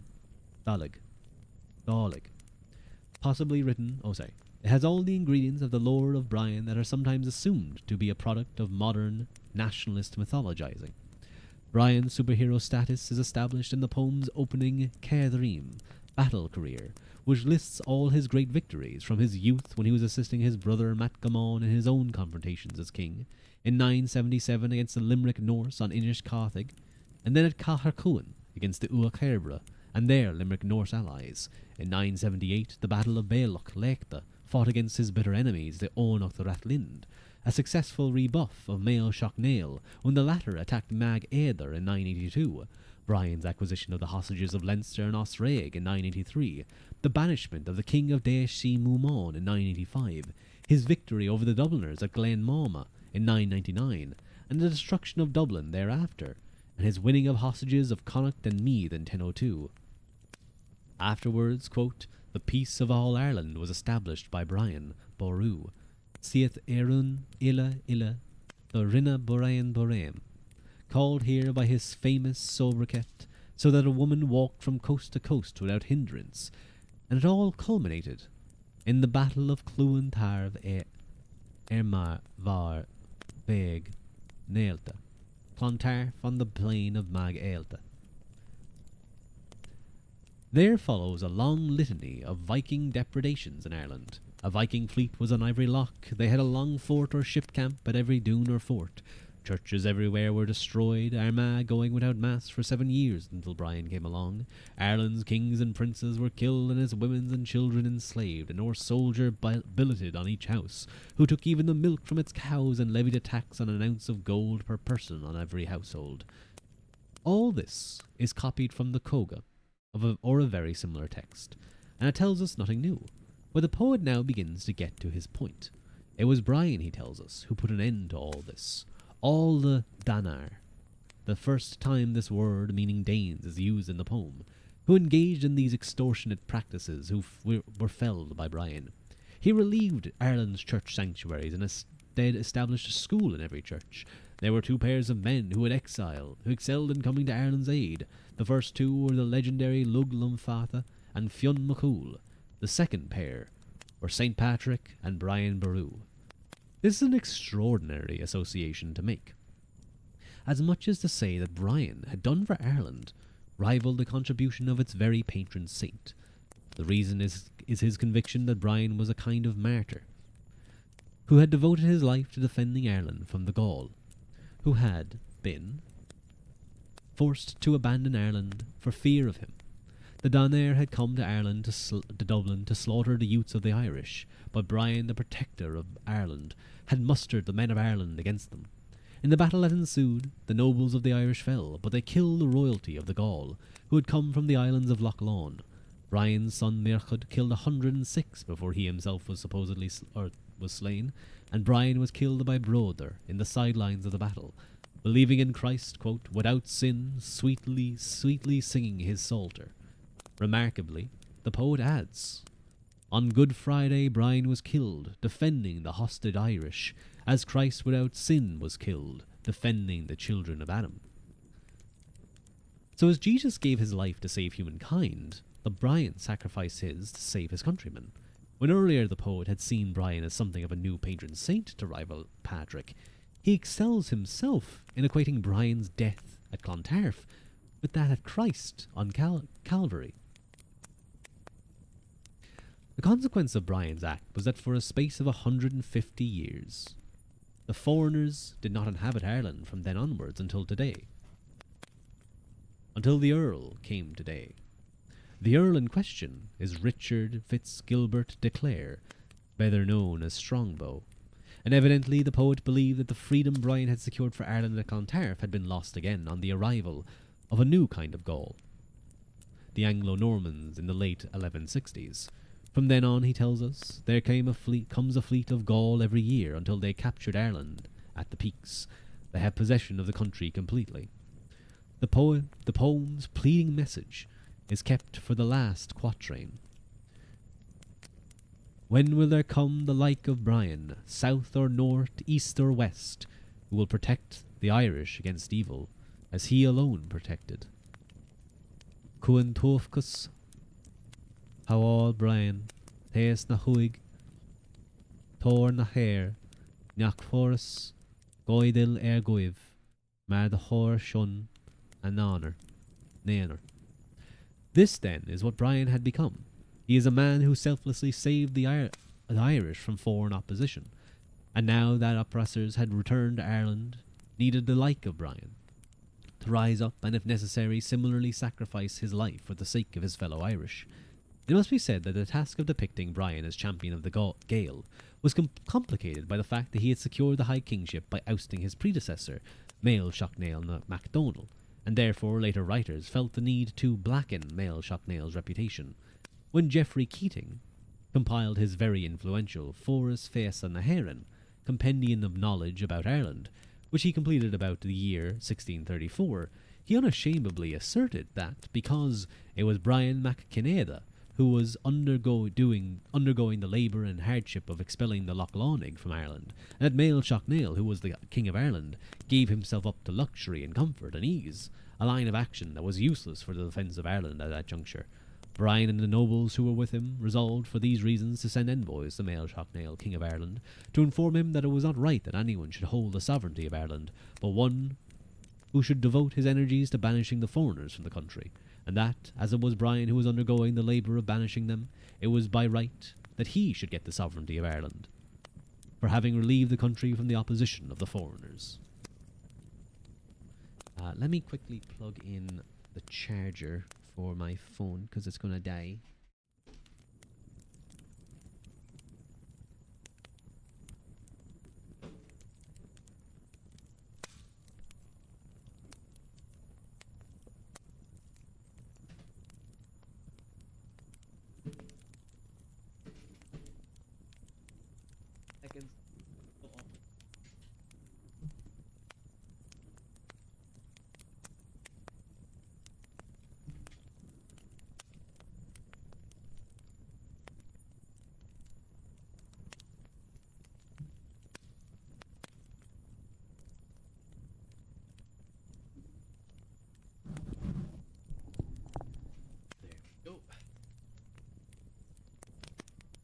Should charging for the rest of the stream there now, so we should be all good.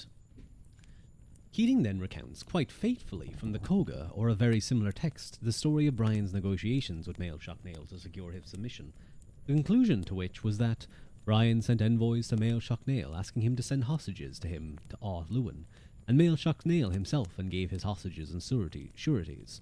It was then that Brian brought together the main forces of Munster, Connacht, of Leinster and of Meath, and he went then with them to Dundalk.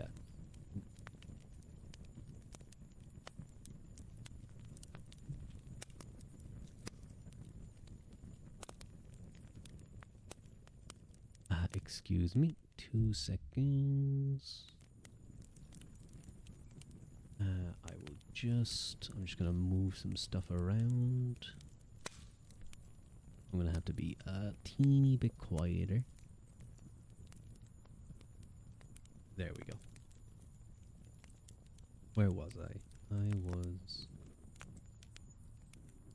was somewhere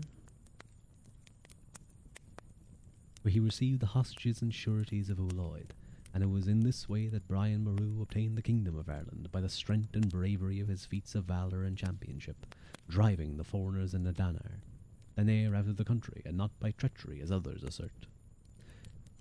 He does not tell us. Is this loud enough? I think I'm still talking loud enough. He does not tell us who these others were who asserted that Brian had been a usurper, but it was an allegation he countered as follows.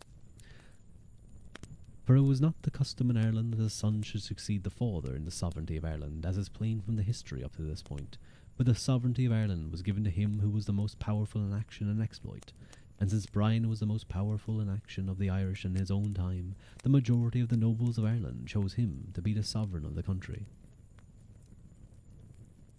And as many of them as did not consent that the sovereignty of Ireland should be given to him were forced to submit to him against their will, and Mael Shocknail was obliged to abandon the sovereignty of Ireland and cede it to Brian, as we have said.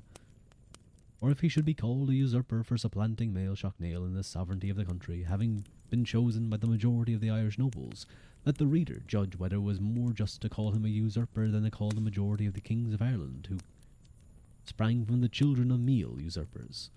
For not one in every 7 of them gained the sovereignty who did not do so by killing the king who came before him, and since they are not called usurpers, being of the royal blood, for killing the king who came before them in the same way, since Brian was of royal blood, he should not be called a usurper, for having supplanted Mael Shocknail, whom though he was in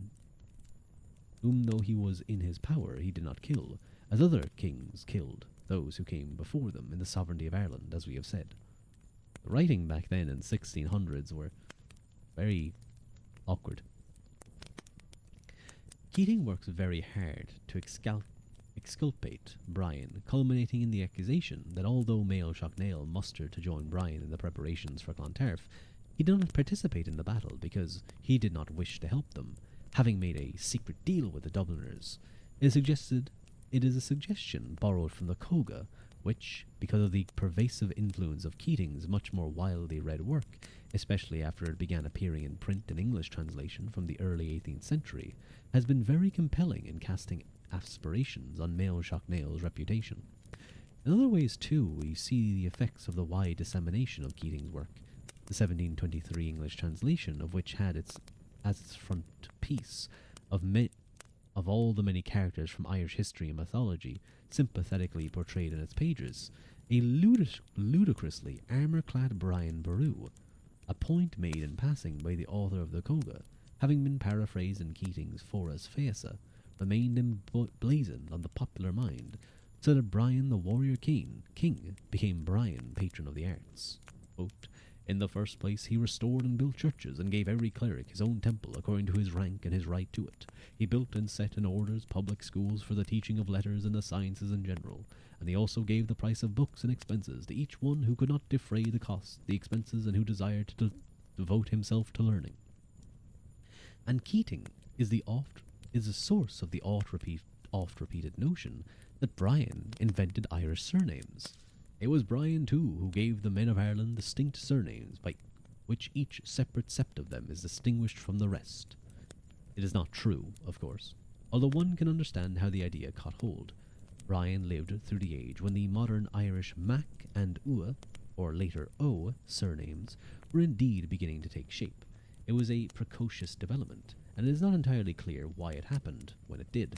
The probability is that the use of a fixed patronymic in the form A Mac B, A son of B, or C Ua D, C grandson of D, was an attempt by those closest to the reins of power to exclude from succession the lordship and land, more remotely separated segments of the kin group. And if that is so, it is indicative of a society undergoing major and rapid change. Brian's dynasty managed to concentrate power and land in their own hands to such an extent that individuals like Brian and his sons and grandsons, and his brothers and their sons and grandsons, and his cousins and their sons and grandsons, became eponyms from which a large number of lordly and landed lineages descend, and were thus the ancestors of a surprisingly large number of what are common Irish surnames to this day. Is C Ua D a Proto-Irish cease and desist? No. I think we're almost done. Oh, no, we still have like, oh god, I'm going to be reading for another while. 1, 2, 3, 4, 5, 6, 7, 8.5. Or no, 7.5. Okay, we get this done. We get this done.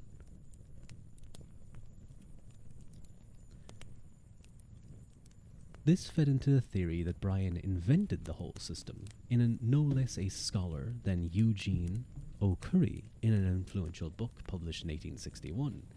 Exaggeratedly put it, previous to the time of the monarch Brian Boru, there was no general system of family names in Erin, but every man took the name either of his father or his grandfather for a surname. Brian, however, established a new and most convenient arrangement, namely that families in future should take permanent names, either those of their most immediate fathers or of any person more remote in their line or pedigree. And he gives an account of Brian's extended family, listing, with a number of inaccuracies, some of the most modern surnames that derived from them, as follows. Lochna, Brian's great father, the son of Cork, had a valiant son, Lorcan, a name now anglicised as Lawrence. Lorcan had 3 sons, Kennedy, or Kennedy, Coscrook, and Bran, and from Coscrook the second son descends the O'Lorcans, or Larkins, the O'Sheans, that's a name I've never seen, the O'Convenes, or Bowens, the O'Hogans, the O'Flahertys, those of Thomond, not those of Connacht, the O'Glorans, the O'Aengidys, and the O'Mains. From Bran, the third son, descend the Sliocht Branfin in Dufferin in Wexford, a clan who supposedly took and still retain the name of O'Brien. From Mahon, the eldest son of Kennedy, descend the O'Bolans, the O'Caseys, the O'Shiadocons, the MacInrys, the O'Connellys, and the Toomeys, and the O'Toomeys, and in the country of Limerick. From the great Brian Boru, the second son of Kennedy, descends the O'Briens and the MacMahons of Clare. Donachon, the third son of O'Kennedy, had 5 sons, namely of the name of Kennedy, Riagon, Logran. So it's just a long list of various names that supposedly descend from this group, some being correct, some being not. It may be that O'Curry allowed himself to believe Brian's role in the adoption of the surname system because of the conviction with which Geoffrey Keating had stated the case, and he too had a potent effect on other writers. Keating influenced a vernacular tale about Brian's last battle, known as Cath Clúna Tarv, which is known to survive in a remarkably 89 manuscripts from the 18th and 19th century, and the intertwining of traditions apparent at that stage is evident from the fact that Keating had blended elements from the Coga with English language material then beginning to appear in print. One of these accounts, which Keating may have come across indirectly, in Meredith's Hammer's Chronicles of Ireland, published 1633, in the 16th century Book of Howth, which has the following curious tale to tell. There was a merchant in Dublin, called the White Merchant. He was the king of Denmark's son, and had a fair wife, and he, minding to travel in other realms for merchandise, came to Bren Boru, then chief and principal king of Ireland, and desired the king to take the charge of his wife in his absence, for her beauty was such that he feared all men, which he promised to do in his absence, and so the merchant departed. And while the merchant was in his merchandise, Mork Macbryn Boru, Murchad, son of Brian Boru, the king's son, made suit to her, and won her love, and lay with the merchant's wife. And by chance and fortune the merchant arrived after his long voyage in other realms with 7 great ships, upon the sudden at Ballybeg, by Dublin, Poolbeg, near Dublin, in a great fog and mist in the early morning, and so came to his house and found Mercatoc in bed with his wife. The white merchant went to Bren Boru, the king, to complain. It's all misspelled and stuff, it's funny. To complain and declare to him the trust he put in him, and now he was deceived by his son, and demanded judgment, who willed the white merchant to give what sentence of judgment he would, seeing he was his son. The white merchant said this was his judgment, and none other than he would be in the field of Clontarf by that day 12 months, to fight there a field with Morcatoc, and all of his that would take his part, and there trusted to be revenge on that wrong, and so departed and went to seek his friends to Denmark, from whence his generation came, and by the day appointed brought a great number of stalwart soldiers out of Denmark and landed at Clontarf, and there proclaimed a field, and after fought a terrible battle for all the forenoon. The Irish won, and drove the strangers to seek aid to their ships, and found them burned to coals. And when they saw that they returned again to the battle, and so won the field by very force of fight, and killed both Bren and left his son Murchu for dead beneath the stinking stream, lying upon his shield, to whom came a priest called Sigurd Nefenemy, and asked for his son. The priest's son did confess the treason done, and he was taken and brought to the hill 12 miles from Dublin, called the Wengats, or Windgates, County Wicklow, and there put him in the earth, standing, and there doth it rest to this day, a great heap of stones. There was the end of the field of Clontarf, wherein a soldier of Merchu called Dowling of Hertacana, or Dunlain Hartigan, which that day fought best. The causes that the field was lost. First, the haste that Bren the king made to the field, and did not tarry. I can see why being a historian could be absolutely infuriating. Trying to read some of this with all the different names and the way it's phrasing must be so annoying. And did not tarry till his friends came to his aid, as his sons and others, which came 3 days after with 7,000 men. This great haste and worse speed may be an example to all men. Another cause was that Bren placed his men in this order: the horsemen put on his right hand of his woward vanguard, as nigh the sea as might be. The left wing was kern, and men with slings, spears, and stones, and shields, all naked men. These horsemen was the force of the king's army, and by reason of the slimy and deep ground towards the sea, the horsemen did nothing, being there placed before as their ill fortune was. The king's horsemen stood him in no stead. By reason, therefore, the king lost the field and his life, and 11,000 men and his son. The amalgamation of traditions, Gaelic and non-Gaelic, is striking in this work. Produced by and behalf of Christopher St. Lawrence, 7th Baron of Howth, a member of the Old English gentry of the late 16th century Pale. Clearly, Irish material like the Coga is feeding in somewhere, hence, for example, a reference to an otherworld character called Dunlain the Hartigan, who flits in and out of the Coga's accounts, but is also quintessentially a Dublin version of events, to the extent that it seems in the end that Brian actually lost.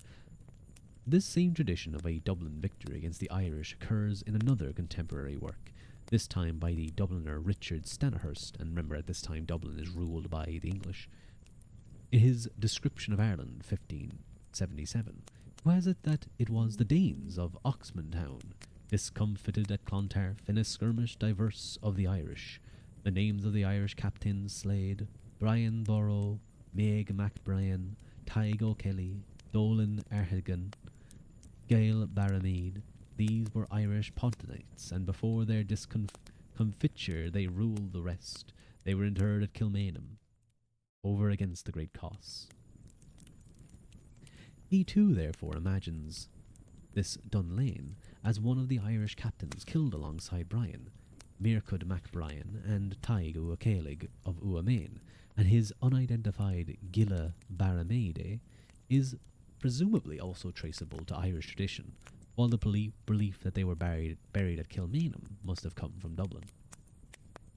Meredith Hammer, an Anglo-Western clergyman, who settled in Ireland in the late 17th century and wrote a Chronicle of Ireland, not printed until 1633, expresses doubt about the outcome of the battle, although in the end he opts to follow earlier writers and blame it on an unnamed Gormlaith.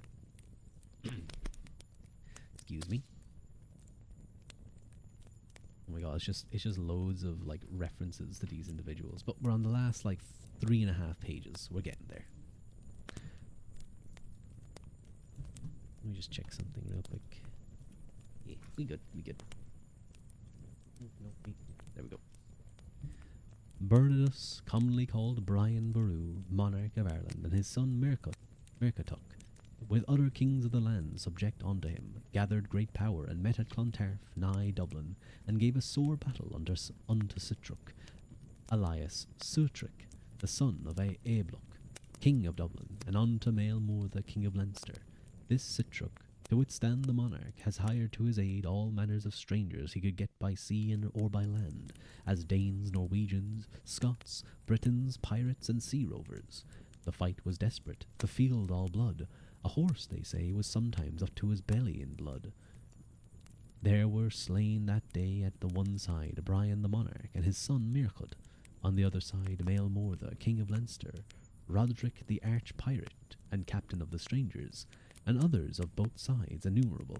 Sitric was some wounded, brought to Dublin, and shortly after died of his wounds. I pray the gentle reader who got by the bargain. I pray the gentle reader who got by the bargain. As fair as ever I could learn, a woman set them together by the ears. What? Strange language back then. Sure, Sir James Ware's De Hibernia et Antiquitabius Eus appeared in 1654 and similarly queries the outcome, presenting the true traditions of Irish victory and Dublin victory, opting for the latter. His account is also notable for its insistence, which would prove persuasive, that Clontarf was in essence an attempt by Brian to banish the Danes from Ireland. About the beginning of the year 1014 or a little before, Brian Boru treated with most of the kings of Ireland to join their forces with him and endeavour the expulsion of Danes as public enemies of the kingdom. Citricus, on the other hand, understanding the design, neglected nothing that might contribute to his defence, and therefore, having made his peace with Maelmorius, son of Mirchud, king of Leinster, he procured assistance both from him and from the Danes of the Isle of Man and the Hebrides. Thank you, cats. Or thank you, Sarah, for the stretch and hydrate. I will take that. You can really see that this author did his homework with how much he knows. Whatever about the interpretation of Clontarf as a Dublin victory, which seems to have passed from the pages of history at this point, the emphasis on the expulsion of Danes was firmly fixed. It is there, along with much Keating-inspired detail, in one of the first novels published by an Irish writer, Sarah Butler's Irish Tales in 1716, and belief in it was, for instance, the motivation behind Daniel O'Connell's decision to follow his great monster meeting at Tara in 1843, which was intended to be the climax of his campaign to secure repeal of the Act of Union by one more giant gathering at Clontarf. As one of his early biographers put it, after Tara, several other large demonstrations were held, and was resolved to wind up the series by a final monster at Clontarf. It was at Clontarf that Brian Boru had expelled the Danes from Ireland in 1014. What fitter spot, it was asked, could be found for completing the expulsion of another set of intruders? The meeting was set for Sunday the 8th, October, 1843. People were beginning to flock towards it from throughout Ireland and even further afield, when the government issued a surprise proclamation forbidding it late on the Saturday afternoon because of fears of the explosive cocktail of O'Connell's oratory, a crowd of hundreds of thousands, and a sight so potent in popular imagination as the very field of battle on which Brian had fought and won. For the best part of a century leading to that point, Catholic historians had been publishing narrative histories of Ireland that, unlike Protestant historians from the Anglo-Irish background, who tended to deal with the story of Ireland. For the best part of a century leading to that point, Catholic historians had been publishing narrative histories of Ireland that, unlike Protestant historians from an Anglo-Irish background who tended to deal only with the story of Ireland from the 12th century English conquest onwards, displayed a passionate interest in rediscovering, as they saw it, the glories of ancient Ireland. They therefore made much of Brian, but there was no sectarian difference of opinion on the subject of the Vikings, and given the, by then, near universal belief that Brian had played a part in ending Ireland's Viking tyranny, historians, irrespective of religious persuasion, tended to think well of him for having realized so good a triumph. Still, It is noticeable that some 18th century historians had commented on the shortcomings of the Irish polity in the aftermath of Brian's appropriation of the High Kingship, which, depending on their viewpoint, they saw as justifying English intervention, or as an unforeseen flaw that led to a tragic outcome for the Irish nation. And even historians sympathetic to the Irish position could be dismissive of Brian's role, more than a century after Geoffrey Keating's strove so hard to refute unnamed authorities who rejected Brian's high kingship as a usurpation. It is still evident in the pages of the Dissertations on the Ancient Histories of Ireland by Charles O'Connor, which claims that Brian thrust himself upon the throne, although incapacitated by the law, and that the consequences was a period of factious wantonness, so that the Irish gave up their country and liberties. O'Brien even anticipated 20th century revisionist views of Clontarf by asserting that the Great Battle was merely the culmination of a civil war that had been rebellion against Brian by the Leinstermen, the latter merely aided by the Norse. But he was virtually a lone voice. By now the mythic Brian predominated, and no historian of the period captured so graphically the image of Brian the Christian king as Sylvester O'Halloran in his General History of Ireland 1778. He got sight of a work written earlier in the century that is sometimes called the Dublin Annals of Inishfallen, written at the behest of one of Brian's descendants, John O'Brien, Bishop of Cloyne and Ross, with the result that this minor manuscript account has gained immorality in O'Halloran's published words. Quote, Brian rode through the ranks with a crucifix in one hand and his drawn sword in the other. He exhorted them as he passed along to do their duties as soldiers and Christians in the cause of their religion and their country. He reminded them of all the distresses their ancestors were reduced to by the perfidious and sanguinary of Danes, strangers to religion and humanity, that these, their successors, waited impatiently to renew the same scenes of devastation and cruelty, and by way of anticipation, quote, they have fixed on the very day on which Christ was crucified, to destroy the country on his greatest votaries, but that God, whose cause you are to fight this day, will be present with you, and deliver his enemies into your hands. So saying, he proceeded towards the centre to lead on his troops to action, but the chief of the armies with one voice requested that he would retire from the field of battle, on account of his great age, and leave to the gallant Mora the chief command. Mora probably here being Mirkatug. O'Halloran proved stealthily influential, as throughout the 19th century numerous historians replicated his telling of the story. We see it in such bestsellers as Mary Frances Cusack's Illustrated History of Ireland, while A.M. Sullivan's blockbuster The Story of Ireland outrageously plagiarizes O'Halloran, including his preposterous tale of Brian, the pious prince on horseback with a cross in one hand and sword in the other, urging onwards his Christian soldiers. Needless to say, the internet age has allowed this and many another yarn to leapfrog over all the scholarship that intervened into our living rooms and into our classrooms by way of the benign tyranny of the search engine. A web search for Brian Boru claims to offer 750,000 results and 2/3 for Battle of Clontarf. This battle took place a full 1,000 years ago. Brian is long dead, but the myth of Boat has never been more alive. And that is the end of the book.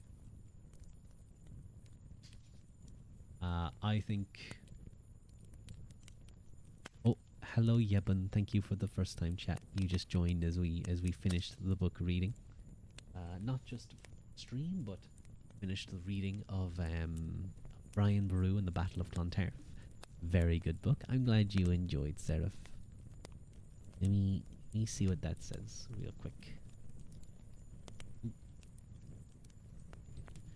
Translate. And then I click hello. Hello to you as well. Привет. Привет, Yaban. Hello, hi Triscuits. Thank you for the head pat. Thank you, thank you. Always appreciated. Always appreciated. I am but a weary little guy. Well, Triscuits, I'm really sorry, but I'm also a weary little guy. And I was just about to raid out because I finished the book and now it's time to go EPs. Because I have to be up early, need to rest my head on that rock. You can rest your head on that rock. You can rest your head on that rock. Don't worry, Triscuits.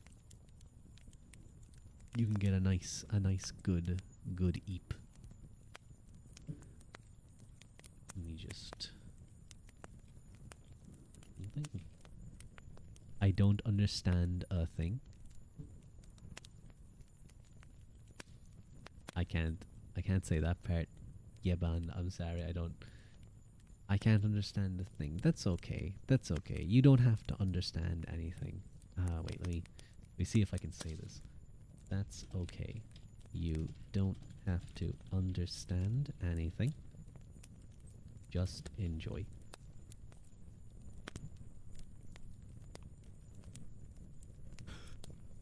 Oh god.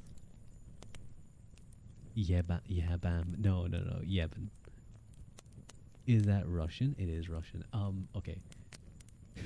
I'm gonna try and say this.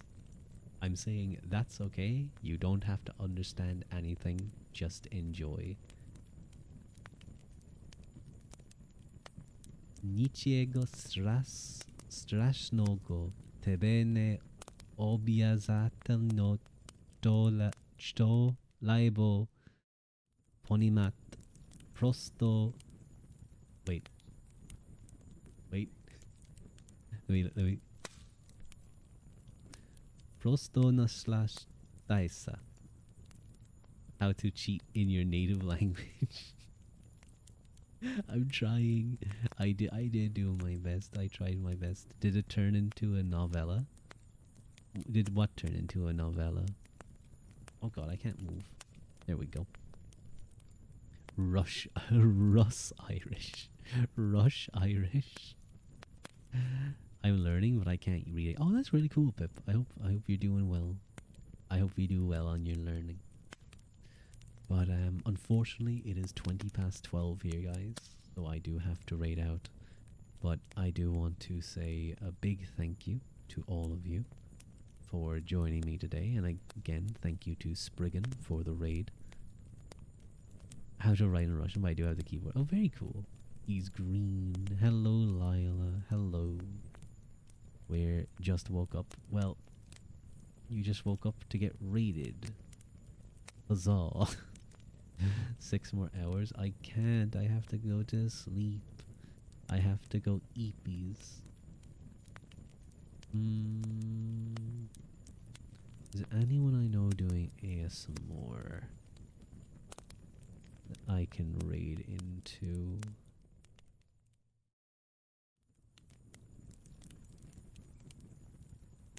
Don't leave me. I'll cheat on you. That's a fucked up thing to say. Don't raid me. We should raid you. Quick, raid. How have you been raiding for so long? I would have been tired a long time ago. I read a lot. And I read so that other people, so that you can be nice and relaxed. Sleepy. Honk shoe. One of those words will work, maybe. Thank you for stream, though. You're welcome, guys. We're going to... Hang on, let me see if there's anyone... Ooh, this person. Ooh. I'll definitely cheat on you. Ooh. That's nice. That's nice ASMR.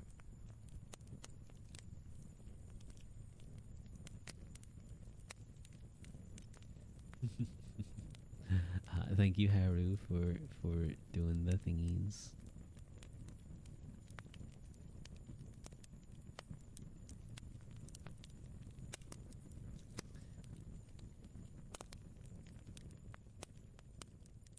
I think, Pip, that means Russian, but hang on, I will... Pip, not Russian. Learning beginning to learn Russian. But anyway, guys, anyway. It's okay, it's okay. We're gonna raid off into Bucket Bal BC, who has some very nice whispering. Very nice whispering. So I will see you guys later. Go Rev Neil Mahagut and Slán Gafol. See you guys next stream. Bye bye. Bye bye. Oh, I'm sorry, Yevon. I'm raiding. Bye. Bye bye.